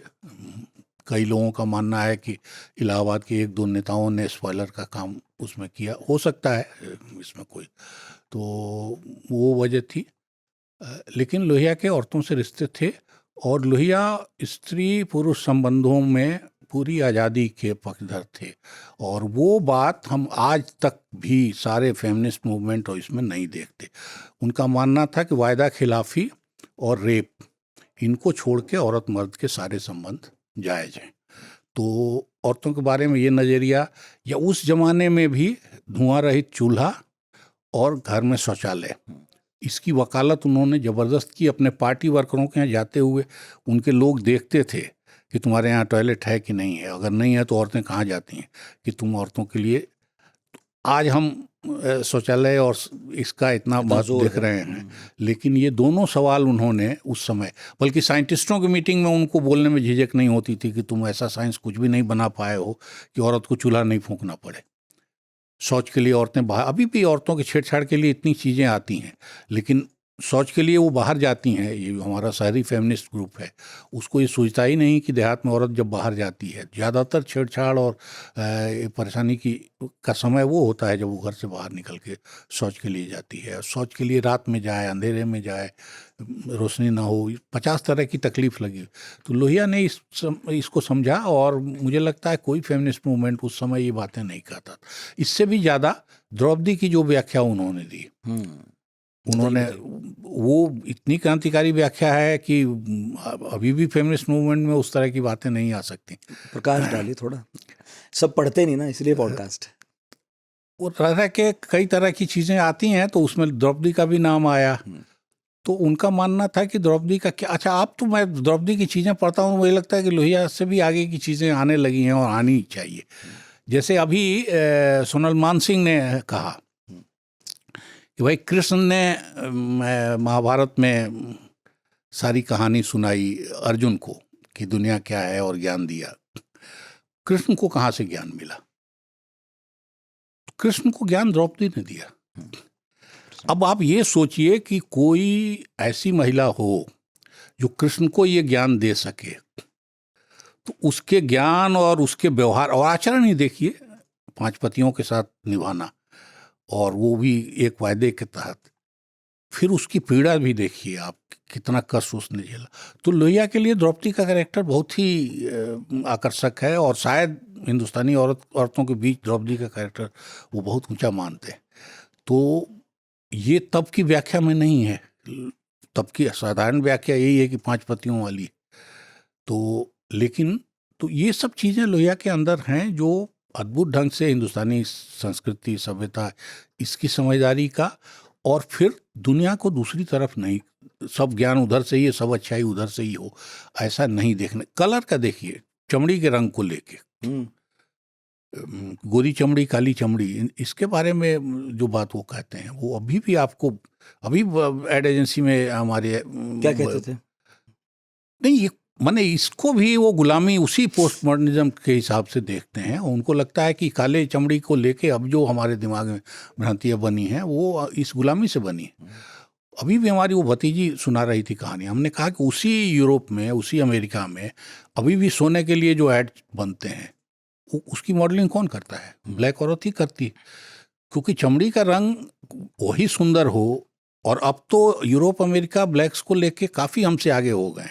हमारे यहाँ अभी भी ये बना हुआ है कि गोरेपन की क्रीम चाहिए और गोरेपन का ये चाहिए, और कोई लड़की। लोहिया ने बहुत चीज़ों पर बहुत बारीकी से लिखा है। मतलब अच्छी बात ये रही कि उनके विचार जितनी स्पष्टता तक हम तक पहुँचे, उसका एक बड़ा कारण था कि वो लिखते बोलते खूब रहे। इनफैक्ट अभी मैं देख रहा था कि खादी को लेकर भी उनके विचार हैं जो भी। एक तो खद्दर बड़ा पसंद था और शुरू से ही खद्दर पहनने लगे थे, और ये भी है कि पैंट शर्ट वाले उन्हें उतने भाते नहीं थे, इतने खद्दर वाले भाते थे। अभी आपने ये विचार बताए महिलाओं को लेकर क्या थे। खाने पीने के मामले में क्या रस था उनका? मैंने खाना जनरली एकदम सिंपल खाते थे, यात्रा में बहुत रहते थे, चावल दाल फुलके, 1-2 मिठाई खाते थे जरूर। कभी कभी मिठाई, उस जमाने में जो उनके यहाँ की मिठाई की चर्चा है वो ये शाहदरा का ये क्या है, बालूशाही। हाँ बालूशाही। तो वो उसका कल मैंने एक जगह पढ़ लिया, वो कौन उनकी हलवाई जीवनी में मैंने लिख दिया फेसबुक पर भी, वो गोलगप्पे खाने के बहुत शौकीन थे कि उन्हें चाट पकौड़ी बहुत पसंद थी। और दूसरा ये है कि कॉफ़ी हाउस में बैठे रहो, हाँ। गप करते रहो, वो लंबा चला। तो इसलिए जीवन बहुत सिंपल जिए, और अच्छा कपड़ा हो, किसी कार्यकर्ता को ज़रूरत हो तो खोल के देने में 1 मिनट नहीं लगता था। और उसमें भी जैसे 2 स्वेटर है तो कहा, जनेश्वर जी सुनाते थे कि 1 स्वेटर इसको दो, इसको ठंड, जनेश्वर, इसको जिन्हें ठंड, छोटे लोहिया कहा गया। हाँ, कि ये इसको दो, इसको स्वेटर ठंड लग रही है। तो जनेश्वर उसमें से कुछ पुराना था वो लेके आए, तो जोर से डांटा कि किसी को जब कोई चीज़ दो तो अच्छी चीज़ दो, खराब मत दो मत। तो इस तरह के लोहिया था। मरे भी तो एक अटैची में उनके कपड़े थे, एक में किताब, इतना ही था। कोई बैंक खाता उस समय तक उनके पास नहीं था। एमपी सब रह लिए थे, कोई बैंक खाता हाँ, वही देख रहा था, 20-20 दिन ट्रेनों में, केवल 10 दिन ही कभी किसी घर पे रहना नसीब होता हो तो होता हो। एक बड़ी बात पिछले दिनों चुनाव में जब सपा बसपा का गठबंधन हुआ तो अखिलेश यादव ने याद दिलाई, बहुत लोगों को याद नहीं रहा होगा। तब उन्होंने कहा कि हमारा गठबंधन मजबूरी का गठबंधन आप बता तो रहे हैं, लेकिन लोहिया ने भी तो अंबेडकर के साथ काम करना चाहा ही था, उन्हें न्योता दिया था। अंबेडकर भी बहुत सम्मान करते थे लोहिया का। ये थोड़ी आपको हैरानी होगी कि जब अंबेडकर लड़े बॉम्बे का चुनाव, हाँ, तो सोशलिस्ट वर्करों ने, जैसे सच्चिदानंद सिन्हा जिनके साथ में रहता था, बड़े लेखक हैं, उन्होंने काम किया अंबेडकर के लिए। जो चुनाव हार गए थे वो, उस चुनाव में उन्होंने काम किया था। तो वो रिश्ते बनने लगे थे, और ये ज़रूरत दोनों तरफ से महसूस हो रही थी। वो बना नहीं, क्यों नहीं बना, क्या नहीं बना। असल में ये कमज़ोर ग्रुप्स की एकता बनने का प्रस्ताव या सोच, नहीं, अंबेडकर की मौत भी हो गई थी। नहीं, वो तो अलग है। मैं बात का भी कह रहा हूँ कि कमज़ोर ग्रुप्स के एकता का भाव तो जो भी काम करता है उसको समझ में आता है कि हम दोनों एक साथ हो जाएं। कुछ चीज़ें तो आपस की झिझक कई किस्म की होती है, जैसे दलित और औरत का मूवमेंट। सारी दुनिया में ये माना जाता है आज भी कि पर्यावरण और औरतों का आंदोलन अगर साथ आ जाए तो दुनिया बदल जाए। आज भी जैसे चिपको आंदोलन में हुआ। नहीं, अभी भी दुनिया में हाँ, जितनी हाँ, काफ़ी सारी चीज़ें हैं, अगर फेमिनिस्ट मूवमेंट और इन्वायरमेंट जुड़ जाए तो फिर तो ये तो एक चीज़ आती है। लेकिन ये भी सच है कि जो ताकतें इनसे परेशान होंगी वो ये एकता नहीं होने देना बिल्कुल चाहती, बिल्कुल और वो अपनी पूरी ताकत लगाती हैं। फिर उनका बजट, उनकी तैयारी, उनकी रणनीति, उनका इशू छेड़ना, वो ऐसी जगह एक इशू छेड़ देते हैं जिससे सारी बाकी चीज़ें गायब हो जाती। अपने यहाँ भी अब हम देखते हैं बड़े मज़े से चुनावों में और इन चीज़ों में कि ऐसी बात आके आखिरी वक्त चुनाव बदल जाती। तो वो सब तैयारी असल में दूसरे ग्रुप भी करता रहता है। तो इन लोगों की एकता नहीं हुई, वो इनकी भी कमजोरी और कुछ, लेकिन दूसरे ग्रुप भी तब ये सब नहीं चाहते थे और वो इसमें बाधक बने। अभी आपने एक चीज कहा, वो उस पर मैं थोड़ा ये कि लोहिया बहुत लिखते थे। लोहिया लिखते नहीं थे। हाँ लोहिया ने सब बोला ही, बोला। और जो सबसे अच्छी किताब उनकी है इतिहास चक्र, उनके मित्र महादेव सिंह ने उनको पकड़ के 4 दिन लेक्चर दिलवाया, और हालत ये थी कि महादेव सिंह ने उसको ट्रांसक्राइब कराया और कहा कि तुम एक बार इसको देख लो। इस महाराज को देखने की फुर्सत नहीं हो रही थी। साल भर में मुश्किल से उसका आधा हिस्सा, 2 चैप्टर इन्होंने देखा। महादेव सिंह ने गुस्से में आके और ये कहा कि किताब नहीं छप पाएगी, इसके बाद उन्होंने पूरी छपवा दी वैसे ही। हाँ, तो लोहिया ने किताब लिखने का काम नहीं किया। बोले हैं एक ही किताब का कुछ हिस्सा लिखा उन्होंने, जो मार्क्स गांधी सोशलिज्म नाम से किताब आई है। हाँ। उसका पहला 2 चैप्टर उन्होंने लिखा और वो ब्रिलियंट है। मार्क्स का क्रिटिक कैसे हो सकता है और गांधी का क्रिटिक कैसे हो सकता है, ये दोनों चीज़ें उसमें हैं। इतने रेफरेंस हैं कि पढ़ के कई दफ़े कोफ्त होती है कि इतना तो लोहिया बोलते नहीं थे रेफरेंस, लेकिन वो जो बातें वो कहना चाहे, उस समय मार्क्स की उस तरह की आलोचना और गांधी की, मार्क्स से भी ज़्यादा गांधी की उस तरह की आलोचना आमतौर पे आपको कहीं पढ़ने को नहीं मिलेगी। लेकिन ये है कि फिर किताब पूरी कर लें, इस बात को आगे बढ़ाएं, इसका वक्त उनको नहीं मिला या उन्होंने उसका ध्यान नहीं किया। उन्हें इसका भी वक्त नहीं मिला कि वो कोई उत्तराधिकारी तैयार कर पाते, कोई दूसरा लोहिया। उत्तराधिकारी वाली बात तो उनके दिमाग में नहीं। राजनीतिक उत्तराधिकारी भी, असल में आप ब्रिलियंस के हिसाब से देखिएगा तो ये सब लोग, जॉर्ज मधुलिमय, राजनारायण, किशन पटनायक, इन सब में वो ब्रिलियंस है, अलग अलग किस्म की है। जैसे राजनारायण में नेचुरल रिएक्शन करना अन्याय के समय इतना ज़्यादा था, लेकिन बाकी चिकनों में एकदम उच्छृंखल थे। विद्वता के मामले में और बारीकी के मामले में मधुलिमय का ये था। मास लीडर का कैरेक्टर जॉर्ज साहब में बहुत था। अब जॉर्ज साहब की दिक्कत ये हुई कि इस मुल्क में जाति और ये सब इतने प्रमुख हो गए कि उनको कंस्टिट्यूंसी इस देश में मिलनी मुश्किल हो गई। कहाँ से खड़े? किशन पटनायक में इतनी ज़्यादा शुचिता रही कि उनका जमात का एक सीमा के ऊपर नहीं बढ़ा, बल्कि कई दफ़े बात किशन जी से तो काफ़ी क्लोज होती थी। तो ये कहिए तो वो कहते थे कि जॉर्ज खाली हवाई जहाज से जाना बंद कर दे तो वो चलना बंद कर दे तो वो बड़ा लीडर हो जाएगा। तो अच्छा, ये जॉर्ज साहब भी बाद में बोलते थे। तो मुझे याद है एक दफ़े हम उनको मैगजीन देने गए, तो वही है कि उस तरह से उत्तराधिकारी नहीं बनाया, लेकिन जमात में तो लोग थे एक से एक ब्राइट। अब वो बिखराव बढ़ता ही गया है और अभी भी बढ़ता जा रहा है। और अब जो लोग समाजवाद और लोहिया का नाम लेते हैं, उनको लोहिया समाजवाद से कितना मतलब है और कितनी जानकारी है और कितना उनके कामकाज में लोहिया आने हैं, ये खुद संदिग्ध है। तो इसलिए ये मानना चाहिए कि लोहिया एक तरह से इस पॉलिटिक्स के क्लोज चैप्टर हैं, लेकिन फिलॉसफी के लेवल पे, आइडियोलॉजी के लेवल पे, उदाहरणों के सोच के लेवल पे लोहिया अभी बहुत लंबे समय तक हमारे साथ रहेंगे। कुछ सवाल हैं जो कुछ लोगों ने भेजे, और वैसे तो ये पॉडकास्ट कितना भी लंबा कर लें, सारे पहलू समावेशित करना बहुत कठिन काम है। एक भाई साहब ने पूछा था, उन्होंने नाम तो नहीं दिया और शायद उसका जवाब आ भी गया, कि लोहिया जी का व्यक्तित्व इतना प्रभावशाली कैसे बना और सामाजिक कार्यों के दौरान उनका पारिवारिक जीवन के साथ सामंजस्य कैसा रहा? परिवार कुछ भी नहीं था। बचपन के उनके दोस्त थे बाल मुकुंद गुप्त, उस परिवार के साथ वो काफ़ी क्लोज रहे बाद तक, और जब भी कभी छुट्टी मनाना हो, कुछ मनाना हो, तो उनके यहाँ चले जाते थे। वो परिवार आज भी है, अभी भी लोहिया का वैसे ही मानने वाला है। हमारी एक पत्रकार मित्र हैं, वो उसी परिवार से आती हैं, पवन गुप्ता उन परिवार के हैं जो एक NGO चलाते हैं। और वो लोग फारबिसगंज के हैं, बिहार के। कलकत्ता पढ़ते हुए ये दोस्ती हुई थी और वो दोस्ती ज़िंदगी भर चली। और वो काफ़ी क्लोज। अपने परिवार के यहाँ वो जाके कभी इस तरह से रहे हों और ये तो हुआ नहीं नहीं। हुआ। बाड़मेर से हैं जगदीश भांभू, उन्होंने पूछा कि लोहिया जी ने जनसंघ के साथ जाना क्यों स्वीकार किया? वो तो समाजवादी थे, कहा जाता है कि मधु लीमे ने इसके लिए मना भी किया था। नहीं, किसने मना किया किसने नहीं किया, असली बात यह है कि वो गए और कोई छुपा के नहीं गए और कोई व्यक्तिगत चीज़ हासिल करने के लिए नहीं गए, एक बड़े पॉलिटिक्स के तहत गए।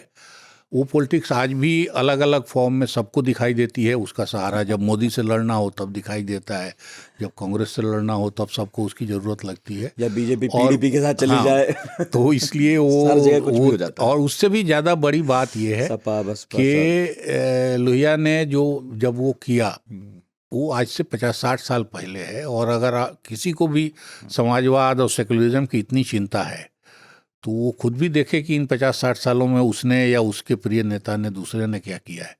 सब लोहियाई के मत्थे, गांधी के मत्थे, सब आप देख लीजिए, ये उचित नहीं है। गयासुद्दीन उस्मानी ने पूछा कि अरविंद जी से पूछिएगा कि लोहिया जब बर्लिन से पीएचडी करके भारत लौटे तो भारत के दुनिया के बाकी देशों के साथ कैसे रिश्ते थे, क्या पोजीशन उन्होंने ली, इस पर थोड़ा बताएं। लोहिया ने क्या ये बहुत बढ़िया सवाल है और ये लोहिया ही के लिए नहीं, मैं कहता हूँ कि हमारे राष्ट्रीय आंदोलन के लिए और गांधी के लिए, दोनों के लिए, तीनों के लिए इम्पोर्टेंट चीज़ है।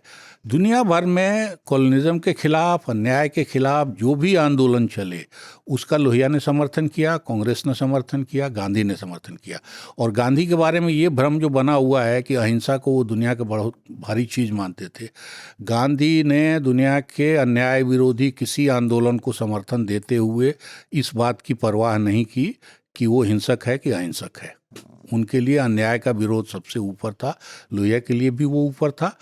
और ये बात रेखांकित की जानी चाहिए आज की तारीख में कि हिंसा अहिंसा के सवाल पे आप भगत सिंह का भी समर्थन किया, और दुनिया में भी जितने आंदोलन हुए, वो जिस भी किस्म से चले, आज़ादी की लड़ाई हो, अन्याय के खिलाफ की लड़ाई हो, उसका समर्थन लोहिया ने किया। वो पत्रिकाएं उसकी गवाह हैं, गांधी के बयान गवाह हैं, नेहरू के बयान गवाह। सुमित पाल पूछ रहे हैं कि क्या आज के वक्त में कोई लोहिया जन्म लेता दिखता है? मैं चाहूँगा कि आप आज के नेताओं में से ढूंढ ले कुछ नहीं, इस किस्म का जन्म लोहिया या कोई भी, हर समय अलग होता है, स्थितियां अलग होती हैं, लीडर अपने हिसाब से डेवलप होते हैं, और अच्छा लीडर वही होगा जो अपने टाइम के हिसाब से चले, टाइम से कट के तो कुछ ऐसा होता नहीं। एक सवाल है, उन्होंने नाम तो नहीं लिखा, लोहिया जी की भारत छोड़ो आंदोलन में क्या भूमिका थी, और साथ में वो ये जानना चाह रहे थे कि मुस्लिम लीग की नियत लोहिया और बाकी समाजवादी तो समझ गए, कांग्रेसियों के समझ में नहीं आया, वो समझा नहीं पाए। तब इनकी स्थिति उतनी नहीं थी कि ये कांग्रेस को गांधी नहीं समझा पाए, तो इनकी क्या स्थिति थी। और 42 में लोहिया ने काफ़ी काम किया, सोशलिस्टों ने काफ़ी काम किया, अच्युत पटवर्धन, बाद में जेपी छूट के आए तो वो भी आंदोलन एक दौर तो इन्हीं लोगों ने चलाया। बाद में इनको ढूंढ ढूंढ के अरेस्ट किया गया। बॉम्बे में भूमिगत आंदोलन चला, भूमिगत रेडियो चला, वो लोहिया उसमें जेल भी गए, पकड़े गए। हाँ, उसमें उषा मेहता थी जिन्होंने वो चलाया। इन्होंने कोई मूसक भवन एक बनाया था किसी गाय के, भैंस के इसके आसपास, जिससे पुलिस को पता न लगे, लेकिन फिर पुलिस ने पता लगा लिया, फिर वो अरेस्ट हुए। तो इन्हीं लोगों ने चलाया, और लीडर तो उस समय सब जेल में चले गए थे। मुस्लिम लीग वाली बात तो हो ही गई कि इनके बस का नहीं था मुस्लिम लीग को समझा पाना। और जिन्ना की बदतमीजी के किस्से इतने ज़्यादा हैं कि वो गांधी से किस किस्म की बदतमीजी करते थे, राजा जी ने एक दफ़े उनको काफ़ी कुछ समझौते के करीब ला दिया था। गांधी इस पर हैरान थे कि राजा जी आपने कैसे इतनी बात की, लेकिन वो उससे मुकर गए, जबकि दस्तखत हैं दोनों के।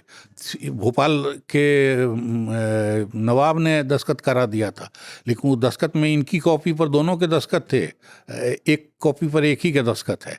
उसने अपनी कॉपी पब्लिक नहीं की और उससे मुकर गया। तो इसलिए जिन्ना को संभालना और मुस्लिम लीग को संभालना कोई आसान, और उसकी वजह उनको अंग्रेजी सपोर्ट था, खाली जिन्ना अपने से नहीं थे। अब तो खैर बहुत सारे कागज सामने आए जो तब नहीं प्रकाशित हुए थे, चर्चिल वाले भी आए कि जिन्ना जिस वक्त लंदन में थे उस वक्त तो ये पूरी प्लानिंग की ही थी। चर्चिल खूब 30 के आंदोलन के बाद अंग्रेजों को क्लियर हो गया कि इस देश में राज करना मुश्किल है। तो जो पॉइंट पॉइंट तोड़ सकता है वो तोड़ने की कोशिश की। हाँ, वो अपने लिए बफर जोन बनाना बाद में, ये सब नहीं, क्या-क्या रजवाड़ों सोचा पे उस वक्त। काम, हाँ, कम्युनिस्टों पे बिल्कुल। काम, सऊद खान ने पूछा है कि लोहिया की आज़ादी के बाद की जो पॉलिटिक्स है वो इतनी कंफ्यूज्ड क्यों है? पार्टी मर्ज अनमर्ज करते रहे, सोशलिस्ट पार्टी चलाने वाले राइट विंगर्स के साथ कैसे सरकार चला गए। फिर वो ये भी लिखते हैं कि जो भी थोड़ा बहुत पढ़ा है, मुझे लगता है कि वो एक पॉलिटिकल ऑल्टरनेट देने के लिए डेस्परेट नेता थे, और मैं 90% गलत भी हो सकता हूँ। नहीं, डेस्परेट तो थे ही, उसी डेस्परेशन में ये सब काम हुए हैं। उसकी असली वजह ये है कि कांग्रेस इतनी मजबूत थी और कांग्रेस की ताकत के आगे ये सारी ताकतें बहुत छोटी थीं।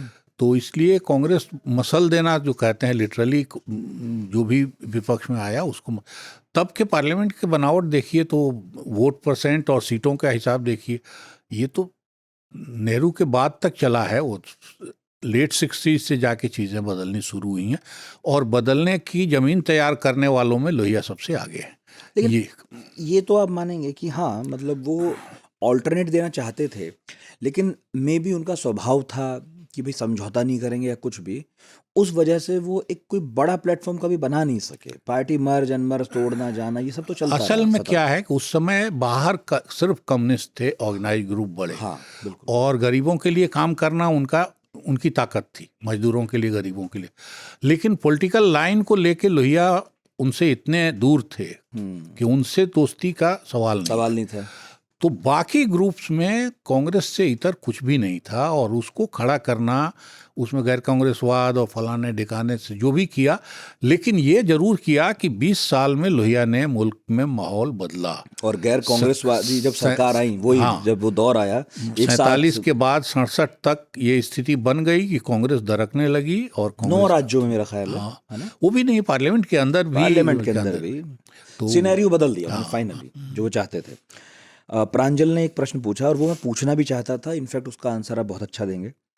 वो लिखते हैं कि उस समय के बड़े नेताओं जैसे गांधी, नेहरू आदि नेताओं का प्रभाव साहित्य पर दिखाई देता है, तो क्या वैसा साहित्यिक प्रभाव लोहिया जी का भी था किसी रचनाकार या रचना पर, या किसी साहित्यिक आंदोलन पर, अथवा लोहिया जी का कोई भी ऐसा प्रभाव जो साहित्य पर पड़ा?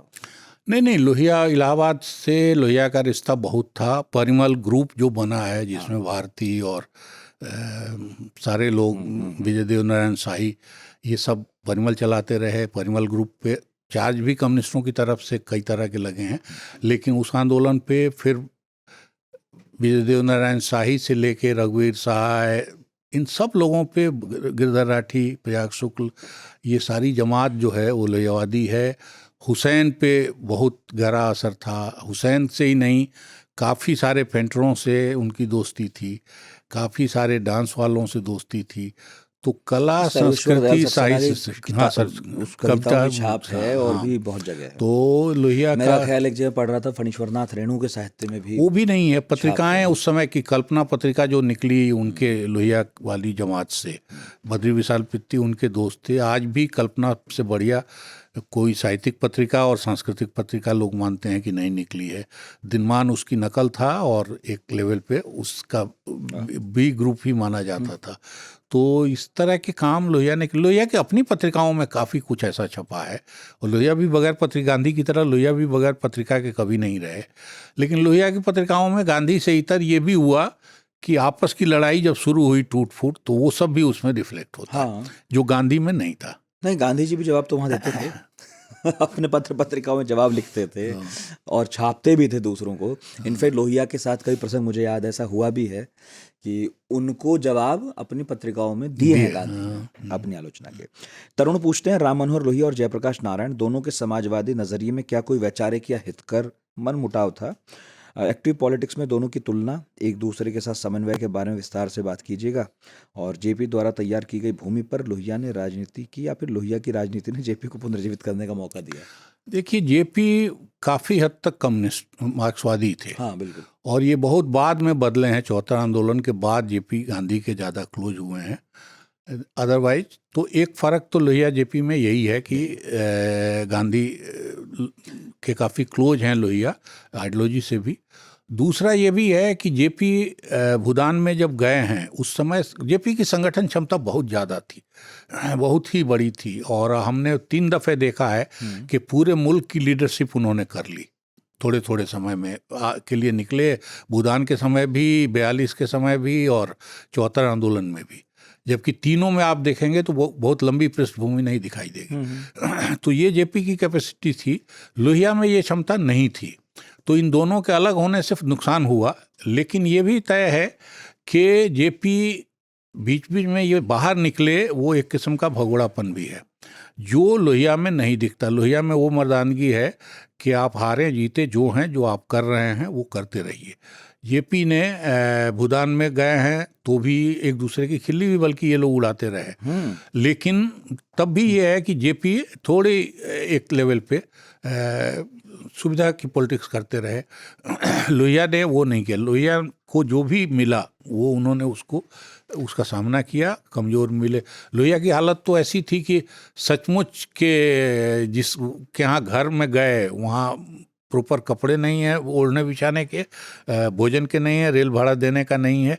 तो और लोहिया ही नहीं, उनके वर्करों की कहानी तो खैर अनवरत है। बल्कि बाद तक अधिवेशन शुरू हो गया और अधिवेशन में जो प्रतिनिधि शुल्क लिया जाता था उससे राशन खरीद के आया, तब जाके खाना बनता था। अधिवेशन शुरू हो गया। सच में बड़ी विपन्नता की तो इसलिए लोहिया ने जो पॉलिटिक्स की उसमें काफ़ी मर्दानगी है। वागीश ने भी ऐसा ही जुड़ा हुआ कुछ पूछा था कि जेपी की तरह लोहिया पर सत्ता के लिए सिद्धांतों को दरकिनार करने के आरोप लगते रहे, इसमें कितनी गंभीरता है। हालांकि मैं समझ नहीं पाया, क्योंकि सत्ता के लिए से तो कहाँ बहुत दूर दूर रहे है, हो लगातार। सत्ता के लिए कोई अपने ही मंत्रियों को डांट दिया, सरकारें गिरवा ली।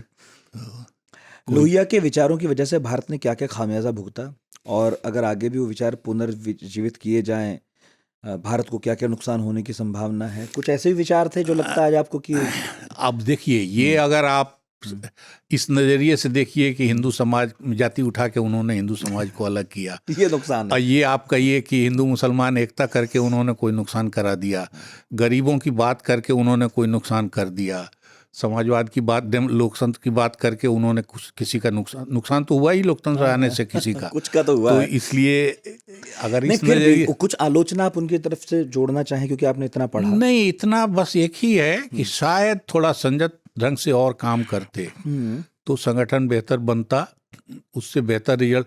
लोहिया ने भी संगठन का काम बाद में, खासतौर से जब हैदराबाद पार्टी का मुख्यालय गया था, और उस समय थोड़े दिनों के लिए उनके पास भरपूर साधन थे, क्योंकि राजू परिवार ने अपना खजाना लगभग उनके लिए समर्पित कर दिया था।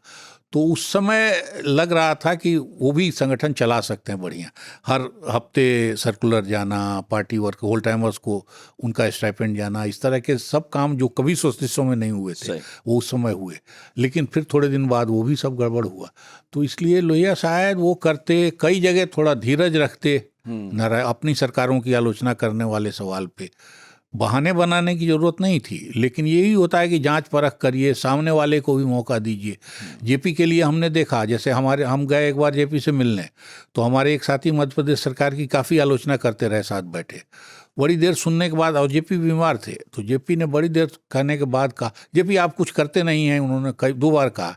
तो जेपी ने कहा कि नहीं, तुम्हारी बात सही है, लेकिन पहले मैं उनका भी पक्ष तो सुन लूँ, जो चीफ मिनिस्टर की शिकायत तुम कर रहे हो, पहले मैं उनका भी पक्ष सुन लूँ तब तो कुछ करूँ। अब ये बात मुझे सचमुच उस समय लगा कि ये इतनी बड़ी बात वो बोल रहे हैं कि चीफ मिनिस्टर, ये कोई फैसला लेने का एकदम बेसिक है, वही वो मिस नहीं हो सकता ना। तो इसलिए लोहिया में ये नहीं था। अगर लोहिया में ये धीरज होता तो शायद और बेहतर बात कुछ और बनती। आखिरी सवाल वंशज कुमार का, जो हमने कई बार डिस्कस किया। हालांकि लोहिया वैचारिक स्तर पर किस प्रकार नेहरू से अलग थे, और उनके विचारों ने नेहरू की वैचारिकी को किसी तरह प्रभावित किया या नहीं? नेहरू सरकार के कामकाज पे लोहिया का असर तो निश्चित रूप से हुआ, जबकि नेहरू इतने बड़े हैं, और नेहरू लोहिया से भी बड़े थे। लोहिया भी उनको अपना, लोहिया मानते थे 1.5 लोगों की लीडरशिप, वो कहते थे, मैं मानता हूँ, एक गांधी और आधा नेहरू। और ये मानते थे कि वो घुड़सवार तो नेहरू बहुत अच्छे हैं, वो नहीं, घोड़ा तो बहुत अच्छे हैं, घुड़सवार कमज़ोर हैं कि, और जब तक गांधी चलाने वाले थे तब तक वो बहुत बढ़िया चले, उसके बाद बिगड़े। तो उस हिसाब से तो अपना अपना गणित था। इंदिरा को कुछ मानते थे नहीं? इंदिरा को भी परिवार का हिस्सा तो मानते ही थे। जेपी खुल के बेटी बोलते थे, ये उस तरह से नहीं बोलते थे, लेकिन वो उस दौर में उस परिवार में रहे थे। असल में इन लोगों के रिश्तों को हम इसलिए ठीक से नहीं समझ सकते, ये लोग उस परिवार में रहे थे, उस बिल्डिंग में एक साथ रहे थे, और जैसे कृपलानी की शादी रुकी रही इसलिए कि नेहरू की माँ जेल में थी। जब वो जेल से आई तब जाके उन लोगों ने शादी की, जबकि लेट शादी हो रही थी। तो एक परिवार में रहने के किस किस्म के रिश्ते बनते हैं, बिगड़ते हैं, और उसमें इंदिरा गांधी का पैदा होना मेरे ख्याल उसी दौर की पैदाइश उसी दौर में बची थी। तो इसलिए तो इसलिए उन लोगों के मामले में, लेकिन ये है कि बहुत प्रकट उस तरह से कोई बड़ा स्नेह करते हों और दिखाते हों, जैसा जेपी बाद में भी बोलते थे, हिंदू ही बोलते थे। लोहिया को उस तरह से याद करना उनको हमने नहीं। जेपी की तो जब इमरजेंसी में तबीयत भी ख़राब हुई कुछ भी, तो भी इंदिरा ने कुशल क्षेम पूछा ही, तो वो क्लोजनेस दिखती है। लेकिन ये जो मूल प्रश्न था, क्या बाद के दिनों में भी नेहरू पर या उनकी सरकारों में कहीं भी वो प्रभाव दिखाई दिया जो चाहते थे लोहिया की हो? नहीं, कई चीज़ों पे विदेश नीति तो पूरी तरह से मैं कहूँगा बनाई हुई थी लोहिया की। अच्छा, जिसको अब नेहरू ने फॉलो किया ये नहीं कहना चाहिए, दोनों का। नेहरू की तो अपनी मतलब विदेश नीति को लेकर बड़ी रुचि थी, खुद ही विदेश मंत्री रहे। नहीं, खुद जानकारी थी बहुत। हाँ, लेकिन वो आप अगर उस समय के दस्तावेज देखिएगा, जिन दस्तावेजों की चर्चा हम कर रहे हैं कि इलाहाबाद आनंद भवन में रहते हुए उन्होंने जो बुलेटिन बनाए और जो सर्कुलर बनाए, उसको देखेंगे तो आपको कांग्रेस सरकार की बाद की विदेश नीति, और कांग्रेस की नहीं, हिंदुस्तान की विदेश नीति की झलक आपको उसमें दिखाई देगी। तो इसलिए लोहिया का असर तो दिखाई देता ही है। अब लोहिया का असर समाजवाद में नहीं दिखाई देता, क्योंकि कांग्रेसी सरकार समाजवाद का नाम लेते रहे लोग, लेकिन उन्होंने काम कुछ भी नहीं किया। सबसे जो बुनियादी काम था जमींदारी उन्मूलन, उसी में कांग्रेसी सरकारों का रिकॉर्ड बहुत खराब है। तो इसलिए कुछ चीज़ों में असर है। हालांकि इंदिरा के समय फिर जोर शोर से हुआ भी, नाम लिया भी गया। हाँ, और एक बात जो अक्सर हम कई पॉडकास्ट में निकल कर आती है कि भारत पाकिस्तान के बीच में बहुत फ़र्क है, लेकिन उनमें से एक बहुत महत्वपूर्ण ये भी है कि ज़मींदारी प्रथा का उन्मूलन एक हद तक भारत में हुआ, पाकिस्तान में अब तक नहीं। तो उससे पॉलिटिकली और सोशली बहुत ज़्यादा फ़र्क पड़ता है। बहुत फ़र्क पड़ा। नहीं, यहीं फ़र्क पड़ा अपने यहाँ ही। जिन राज्यों में नहीं हुआ है वहाँ, और जहाँ हो गया वहाँ बहुत फ़र्क है। तो ये बात अब पॉलिटिक्स और हिस्ट्री के मेरे और आपके जैसे स्टूडेंट्स भले ही उतनी शिद्दत से महसूस ना कर पाएँ, लेकिन सच ये है कि जब इतिहास के इन पन्नों को खोल कर ध्यान से हम पढ़ते हैं, और एक ही किताब नहीं, जितनी मिले उतनी को, तो हम पाएंगे कि ऐसे कई प्रसंग छूट गए जिन्होंने डिसाइसिव रोल प्ले किया आज जो मुल्क है उसको बनने में।